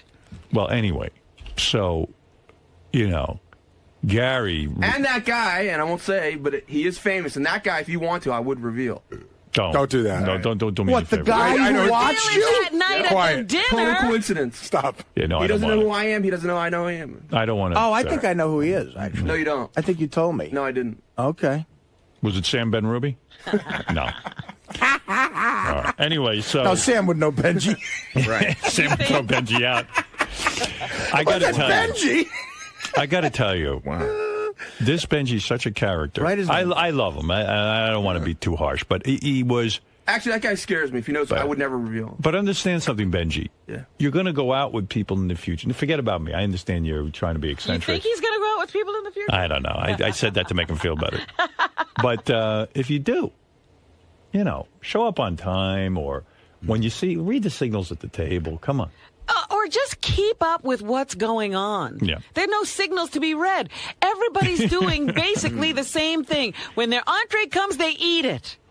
Right. Yeah. Like that's the time to eat your entree. Save it. Don't save it for later. I was eating. And no, you weren't. But you realize never that finished. hold on, seriously, and I'm not being a dick, Benji. Did you notice that everybody's plate on the table, this is true, was empty, and yours was completely full? Well, you guys are pigs. You eat so quickly. No, really. But see, you notice that stuff, and you say, either I don't want to hold 7 other people up, so I'm either going to eat quicker or I'm going to forego what's left of my meal. When are you going to eat your dinner? I mean, what point in the night? And then we waited 10 more minutes, and you still hadn't eaten it. You never ate it. Right, you did not touch that food from the time the waiter you came. You weren't going to eat. I honestly didn't realize that people that it would be considered a faux pas for other people to order dessert while someone else is still eating. Yeah, but it's not Denny's, it's Danielle. Oh, all right, it's like we're having a dining experience together. That didn't hit me until you said it. I'm sure there's no Danielle in North Carolina. Listen, I'm not being an asshole about it. That's the way it works. The waiter's not going to take desserts until the place is ready to go. It's not done. You could see that the guy was waiting. If you had bothered to pay attention. Well, anyway. Write down the name of the guy who watched your fucking chick. Yeah, I'd like to know that one myself. Really. Don't, just you don't even. You know what? It's so boring. For the air. Is it boring? Do you know who it is? Yeah, it's nobody you know, and it's nobody anybody knows. He thinks the guy's famous. The guy has a high profile kind of job. You would know the job, not the guy. Oh. Yeah. Write down the guy's job. I do have to say that Benji's stories I was riveted. Benji is good stories. Riveted. Benji's a lot of fun. That's what you should do in stand-up, by the way. You should tell those stories. I wish I could. Don't do it. Those stories he doesn't tell. Some of them work without. As the stories were going, Beth started going further and further away. She almost crawled under Howard. She started moving closer to me to get away from the disease that has to be crawling on Benji's body. You shouldn't even joke about that. Right. I would take a test on the air. Okay. Did you come to New York? Did you come to New York as someone from the South? And I'm being serious. Did you come here with the goal of being part of that, like, outer fringe Andy Warhol gang, like New York City, nook and cranny, getting blown everywhere? Like, yeah, the underground crowd. did you want to be a part of that thing? Or? I've kind of always been attracted to anything underground. Not just sex. Just sex, it's more illustrated when it's sex. But I like underground stuff. Right. Yeah, but I mean, it is, dude. Gee, Artie, too bad you weren't at the dinner. You could have asked these questions. I'm just saying, it is dangerous. And had your dinner delayed too. It is. Well, I wish, look. Anyway, we had a great time. I would love to have failed the piss test for an $800 bottle of wine. Horrible. Nah, come on. So I would never even bring it up unless we were on the air. Don't invite me anymore. I feel awful. I knew you would, but I had to do it because it was too good to bring up on the air. That's how much you care about me. Yeah, the show comes first. Roberto, you're on the air. Can I contribute a little, at least? It's a given that Benji's a classless fat slob with pig eyes, but Howard, come on, bro. All we need to know is that I don't care what you've earned over the course of your life. Just the $83 million that you earned as a bonus. You just pick up the check and shut up about what Robin ordered or didn't order. I mean, we're doing a radio show, sir. Now, I think when would you enjoy an $800 bottle of wine with your friends? Roberto, this is a radio show. So I bring things up. Read between No, the that's lines. not. You know what? That's not true. Because you drew. But I'm bringing up etiquette. I'm teaching Robin too. She needs to learn. No etiquette. You don't think part of etiquette is just keeping quiet? Roberto, if you went to he dinner, knows my etiquette, not his. Robin, the truth be told, I would never be mad at Robin for that because she's so generous with me. The idea that I got to pay her back a little bit would be great. So believe me, I'm not upset about it. Can I ask Robin a question? Yes. I got your back 100% on this, Robin, but I'm curious. You embrace this sort of vegan lifestyle, and you spend so much of your time detoxing, living a pure life. Why do you continue to consume alcohol? Yeah, which the that's a human good body question. just I don't sees as drink a poison? often, but I do like a glass of wine every now and then. You just can't get that out of your life. You can't. I certainly. I'm not addicted to wine. I'm not Artie. But I feel if I'm you're not addicted to wine either. you're detoxing and you're taking enemas and colonics. I'm not. Howard, Robin's an addict. I was going to get on a detox regimen when we were leaving, so this was my farewell to food. I agree with Roberto. I think wine and all alcohol should be cut out of your life. Well, again, my nutritionist says wine is okay. Well, then I think you can eat some cream in your soup. No, I can't. That tells me I just got to get a nutritionist that says steak's okay. You got to get a nutritionist that says heroin's okay. That's what I did. I looked for one until I found one who said wine was Right. okay. I don't like you. Roberto is right, though, Robin. No, he's not. I always thought that was interesting that you've cut out every First food of all, except I'm wine. not an overindulger in anything. Right. I didn't say if you were. I don't overindulge in wine. Wine, again, you would like my vice to be cream and soup. I would like my vice to be wine. But do you aspire to one day rid yourself of this need to drink wine? I don't have a need to drink wine. I like wine. I think you can't let go of the pretension of ordering $800 bottles of wine. That's what I think you can't let go. He's an expert. I'll tell you what, the wine attitude people is at the Danielle addiction. were impressed enough to give me the label. I mean, my God. What do they steam that off? Yeah, they must have been back there steaming. Hey, can Thank I you. have that? I when I looked at the price, I was so shocked I forgot to take my label with me. Okay. Because someone asked me, said, "Well, what was this wine you drank?" I said, I was, listen, I almost passed out at the table, so I forgot to You were a bring the little name. woozy and left your. Let me ask you What this. was the name of this wine, It Robin? was a Dujac wine. I'd have to look at the label too because they make a number of different wines. a Dujac. You didn't say that. please. You underpaid. I got off cheap. Yeah. Now, what do you think the restaurant pays for that bottle of wine? I've heard they mark it up 3 times. 300%. Yeah. Wow. Yeah, That's so how they make their money. They probably get it for $250. Let me ask you something, Howard, about something that if you thought about with retiring. Say you didn't have the radio show and this happens. Would you just harbor resentment for Robin forever? No, in fact, that would the fester. truth, it's not as funny to say this, but the fact of the matter is I was kind of glad Robin did that because Robin's very generous with No, me I and know, everyone but- on the show, and in order to pay her back, no, you're not. I'm using that as an example in your life. I mean, there seems to be a lot of things getting to know you that you get out on the air that seems almost therapeutic to you. Do you think that would be a problem for you without the radio no problem. show? No. Because you're just going to stop seeing people. Because no one will see me again, and poor Beth will see me. Trust me. No, Rob and I will see for life, and right, I'm sure you and will. Fred, but not Benji. I mean, once I retire, I will never see Benji again. I'm sure of that. Benji, when's the last time you did that? You went to a weird sex situation. Be honest, like you went to an apartment from that bullshit. It's happening all the time. Well, he claims he's not doing that anymore. He is, though. Howard, what is that all about? I mean, I'm dating regular chicks. No, but I mean that whole like dangerous like. What is it about? What is it about? You're looking at a guy who can't get laid. So the only way he's going to get laid is through some freaky scenes. No, I think he actually can get laid, but I mean the whole has to be like almost like on a tightrope with like almost like with a gun to your head. Listen, what normal person who values their life? You know, when Artie does heroin, I go, I love Artie, and he seems like such a normal guy, but then he's risking his health and his life. That seems more normal to me. Well, you're Yes. getting high. Seems more normal. None of it Benji, is normal. But well, it's more normal to me than what Benji puts himself. He goes to a room where some guy says, "Come in and fuck some girls." It sounds to me like either you're gonna get knifed. He was even in one. He explained where it could have been like one of those rape fantasy kind of things. Right. You know, that's crazy because you don't know how you're getting there. You don't know if this woman is participating in this. Well, he gets a rush out of that. You don't know what Robin's saying is, how do you know those girls weren't given roofies? Yeah. And, then they're going to accuse you of raping them. You know, he may not have AIDS, but he definitely has genital warts. Fuck you, dude. Dude, why don't you come down here and I'll come down here and we'll do a doctor's test. Do you want me to examine your penis right now? He's the fattest AIDS patient Why do ever. you want to see his penis? I don't, Robin, but I will look for genital warts. We've all seen it, unfortunately. I mean, so you get a rush out of that more than sexual? You like the danger of it? No. You understand? You know I like you. You know you're putting your life at risk. I am dating regular chicks now in a regular way. The problem is... Do you know that there's something wrong with you? That you would go to a room where a guy just says, come over? I mean, don't you know that... Like, in the middle of the night. You don't have a bodyguard. You don't have a gun. You don't have nothing, man. You're walking in there and you're doing this weird thing. I mean, you don't know that's dangerous? Of course it's dangerous. Do you value your life? Do you like living? Yes. Yeah. All right. But anytime you get laid, it's like there's... Listen, I want to get laid more than anything. Getting laid is the main focus of my life. You know what I mean? It's the primary focus of my life for many, many reasons. Being inside a woman's not enough for me. You know what I mean? I wish I could go inside of you and then come out through your mouth. But you were all the way up.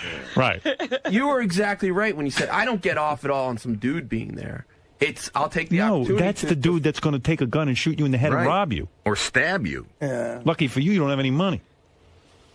Did you ever see the movie Looking for Mr. Goodbar? You should rent it. Yeah, it was about a hot chick who gets killed. You, on the other hand, are going to get killed and you're not even a hot chick. Right. Some people have that need I for... worry about you. I do. Action, but he's not a gambler. You're not thinking. No, he's gambling with sex. Right. Right.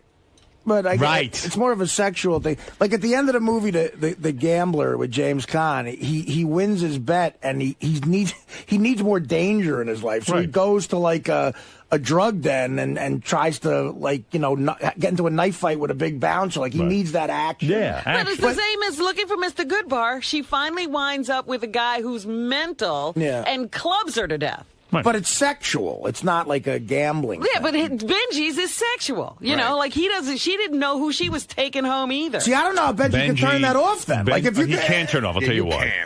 Benji, this isn't about sex. Benji's lonely. No, I'm not. No, you're lonely. I have lots of friends. I'm lonely. I would never do that. Listen, I love sex. And it is hard because anytime you're home, you could just go out and get laid. Wouldn't it be safer than to go to a stranger's house? At least go to a well-known high-end prostitute where at least you could... I know it sounds crazy, but then it doesn't feel like I don't get off on that. See, because that's the danger. I don't feel like I'm earning it. Oh, okay. Benji said something to me once. I don't think he's going to care about this, but we were in... I mean, it was something that it kind of creeped me out, but it didn't. And it goes along the lines of this. Maybe you remember this. The last time we took the show to Vegas, we landed on the private jet, and it happened to be the day of rehab at the Hard Rock with all the strippers. And they got us an area, and it was me, and I was talking to this smoking hot blonde was talking to me. And she knew the show, and she was clearly, like, hitting on me, you know. Right. And I was sort of like, you know, drinking with her and everything. Benji said to me, he goes, isn't it like a turn on to do you think like you could just be fucking this chick in like 5 seconds up in your room? And I'm like, I don't know. Maybe if I, later on or something. He goes, but isn't that fucking amazing that you could just fuck her right now? And I'm like, he was getting too into the question. Yeah. And I was like, I don't know. God knows what was going on in his head. Yeah, I was starting to think, like, what do you want to do? Well, anyway, that was our dinner. Do you Thursday remember night. that? That's the creepy moment. No, but because it was like you were. I don't know All right, if I'm you wanted done with me. Benji. I'm done with Benji. Well, I wanted to Right. say, what a lovely evening. It but was. It no longer is in my mind. You know, Robin, when things went downhill? I saw after Robin ordered the wine, the wait staff was high-fiving each other. Wow. They were doing the sucker dance. They did the sucker dance in the background. All right. But I thought I'd had a good time. I now realize I didn't. You did not have a good time. I did not have I will always remember that night. That's the most expensive booze you ever had. I've Yeah, ever me consumed. too. I never had the most. Me too. The most expensive wine I ever had was maybe half that price. Howard, So this was I never first even for me. had anything half that much. Do you Wow. think? Because I'm going to ask Robin this too. Well, but- again, if they're marking things up Maybe it 3 was. times, you're drinking the wine I brought you. Was really is a more $250. Well, you're not- $250. No, You're not getting that I'm wine at saying Costco. it was retail wine. Right. The wine I bought you for a present, each bottle is more expensive than the wine you drank. By the way, did you hear Gary going off on you on the wrap-up show? Oh, my God. Did What you is hear that? all about? Did you What hear it? Now what? Oh my God! Hey, Howard, real quick before we end this, do I'm you? now giving up wine because it causes You too should. much trouble. You with wine. You got to hear Gary from the wrap-up. But Dominic, what did you want to say real quick? How do you know that Benji's really doing all this? Because I don't. think about this for one moment. I believe him. No, Well, everyone at that table, he was shocking some women that would never ever think of this type of behavior, would find it disgusting, and for a moment he makes himself the most important person at the table. Mary, certainly, Robin, right. Beth, all these women are hearing these horrible stories, and while he's telling them, everyone's looking riveted to him. I doubt he does any of this, and I'm serious. Well, you make a point. It did make him the star of the night. Let's verify. But it was fun. I allow you, if you want to put it on the air and get those people, you can do it. I would love you to verify. For one of the, You really think those people are going to come on the air? it can be verified. Oh God, who are they? One of the famous woman, I feel weird about. Wait, there's a famous woman? Yeah, I know that one, and I don't want to go anywhere with that. I feel Oh, weird I know because that it's not her, Yeah. I know It's the a different one. I know the famous woman. But supersonic, she used to describe the sex and not describe it the way you did, Benji. So I don't What do you mean? know. What'd she describe? Well, the events that you think you did. You know, in your story, you're the stud. No, but what did Supersonic say? Well, that you were not the super stud for her. Everyone at the table. When did you hear her say that? First of all, how could that be the main Dominic, topic? stop a second. When did you hear her say that? Well, she's discussed it on the air once. And what did she say? That it wasn't what you were saying. That's not what she You were said at sleeping all. with her every Do you guys night. remember what she said? All right, can I get off Benji now? Yeah, she said Dominic, she was thank into you. I saw you on Larry King. I got a tape of it, and gained some weight. I have to He's now gain too weight. skinny? Robin, he's become so thin. You know what a prune looks like? He looks like someone stuck a pin in him. Oh, You no. think I look He's too deflated? thin now, really? Yeah, you look better heavier, maybe. I don't. You don't. But your health is probably better, so I'm happy for you. All right, goodbye. All right, Dominic. There he is. Anyway, Howard, so do you think you Gary- could tell the difference between an $800 bottle of wine and a $200 bottle of wine? You know, I'm not that sophisticated, but the wine was very good. Robin, that's all could I you? know. 800 and 200, you think? Not a good $200 bottle of wine. Listen, I'm I not told that you. good. I told you. This is a real quick story. I've said it on the air before. They're a very famous couple who are authors, and they write only about wine. They are wine experts. Not the ones Benji fucked. No, these are considered two of the top people. I remember I bought their book. Like Robin, I tried to learn something about wine. I learned less than she did. But anyway, I'm reading the book, and the guy starts off the book by saying that him and his wife were searching for a great bottle of wine. They were in wine country. They go to this place. They found a bottle of wine, and they didn't make a lot of money. And they said, this is the most expensive bottle of wine. They had to buy it. They had to try it. They're, after all, wine experts. It's part of their job. It's almost a tax write-off for them. And they bought the bottle of wine. They said, we'll save it for a special occasion. Well, they waited like a year. Special occasion shows up. They drink it. They said it was the best bottle of wine they had ever experienced in their life. Wow. What they didn't realize was they opened the wrong bottle. And it was, Robin, I told you this story. No, you didn't. Yeah. It was I never heard this. The wine was a $10 bottle of table wine from, I can't now remember the name. I've told this story once on the air, and I'll look up the name. I went out and bought the $10 bottle of wine because they said we were fooled. We are wine experts. We spent our lives on this. And to show you how sometimes this can all be bullshit, we thought this $10 bottle of wine was the best wine we'd ever had. We have to be honest about it. Nothing is bullshit. Right. It's all, who knows what the value of any bottle of wine is? Right. It's what people can get for it based on their marketing and distribution and, the value of their name. Anyway, so Gary gave it to you on the wrap-up show. This is another wine thing that's gotten you in trouble. Jeez. Here's Robin getting blasted. I mean, wow. Why do I even bother to try? All right, here you go. This is really Robin. Just because we both got you wine for your birthday? Is this Listen to what Gary says. And by the way, I had heard this rap off there. He'd come to me about this. Really? And I didn't know he was going to go on the air with it. I don't know what's going on around here. I was really angry in the office this morning. And this is totally real. I bought Howard a birthday present, and I brought it on a Monday, the day of his birthday, and I put it in my office, and I just happened to mention to Howard when I was there earlier, hey, I just want to let you know, I got your birthday present. I'll just have Tracy get it over to your house. And I said, I explained what the wine was. It took all of 20 seconds. He said thank you, and it was great. Robin announced that she was bringing him wine. So we did that whole rap on the air. So we know that Robin's bringing him wine, or that's what the present is going to be. Ronnie walks in this morning like he was her cabin boy. Like Robin walked in a full-length leather coat with mink or some chinchilla or something around the edges, and Ronnie was carrying these two big boxes. Robin puts them down on Howard's console right before the show. So there they are. So now Howard knows he's got the wine. Now Robin insists that he opens it up on the air. We know it's wine. I think it's just slowing down the show. And I don't understand what the big show of the gift was about. And I thought, she kept saying go inside. There's like a big payoff. Yeah, the payoff is there's a note that says these bottles were handpicked by Robin, which they weren't. And, it's wine. It's a wonderful gift, but I don't know what all the fanfare was about. So you took it on the chin twice now about wine. About wine. I think I'm giving it up because it just causes me trouble. You have to go to a new drink. No more wine for you. So there you go. You want to answer Gary for any reason why? If he feels that way, I'm sorry. Good for you taking the high road. Wanted you to open the wine and read the note. That's all. Well, he took great offense. Both? I don't understand. It slowed the whole show down. I could have said, Howard, I want you to open my wine. Right. And the big payoff was, this is the wine that you said you loved that you couldn't find, and I somehow found it for you. And I could have, but I don't know why we would do that on the air. In other words, you're saying you can't understand why Robin had me open it on the air. We knew it was wine. Wait, we knew it was wine, and we knew she handpicked it. Okay. Well, no, you were claiming that it didn't handpick. Well, you probably had some help, but okay, but fine. Say I'm off on that. That's a minor detail. Why did Howard have to open wine on the air that we knew was wine? I just wanted you to know it wasn't a last-minute gift. I had done that a while ago. Ah, right. Right what? I don't know. I had enough with wine. You guys just love to argue about nothing. I don't want to hear about Benji anymore. I want to hear about wine. I'm done with wine. I love wine, but thank you, everyone. I had a great night with all. Don't thank me. Except for Robin. God, I hate you now. Robin. Oh, God, yes. How are you doing about this whole wine thing? This is not a good day for me. I don't want to talk about it.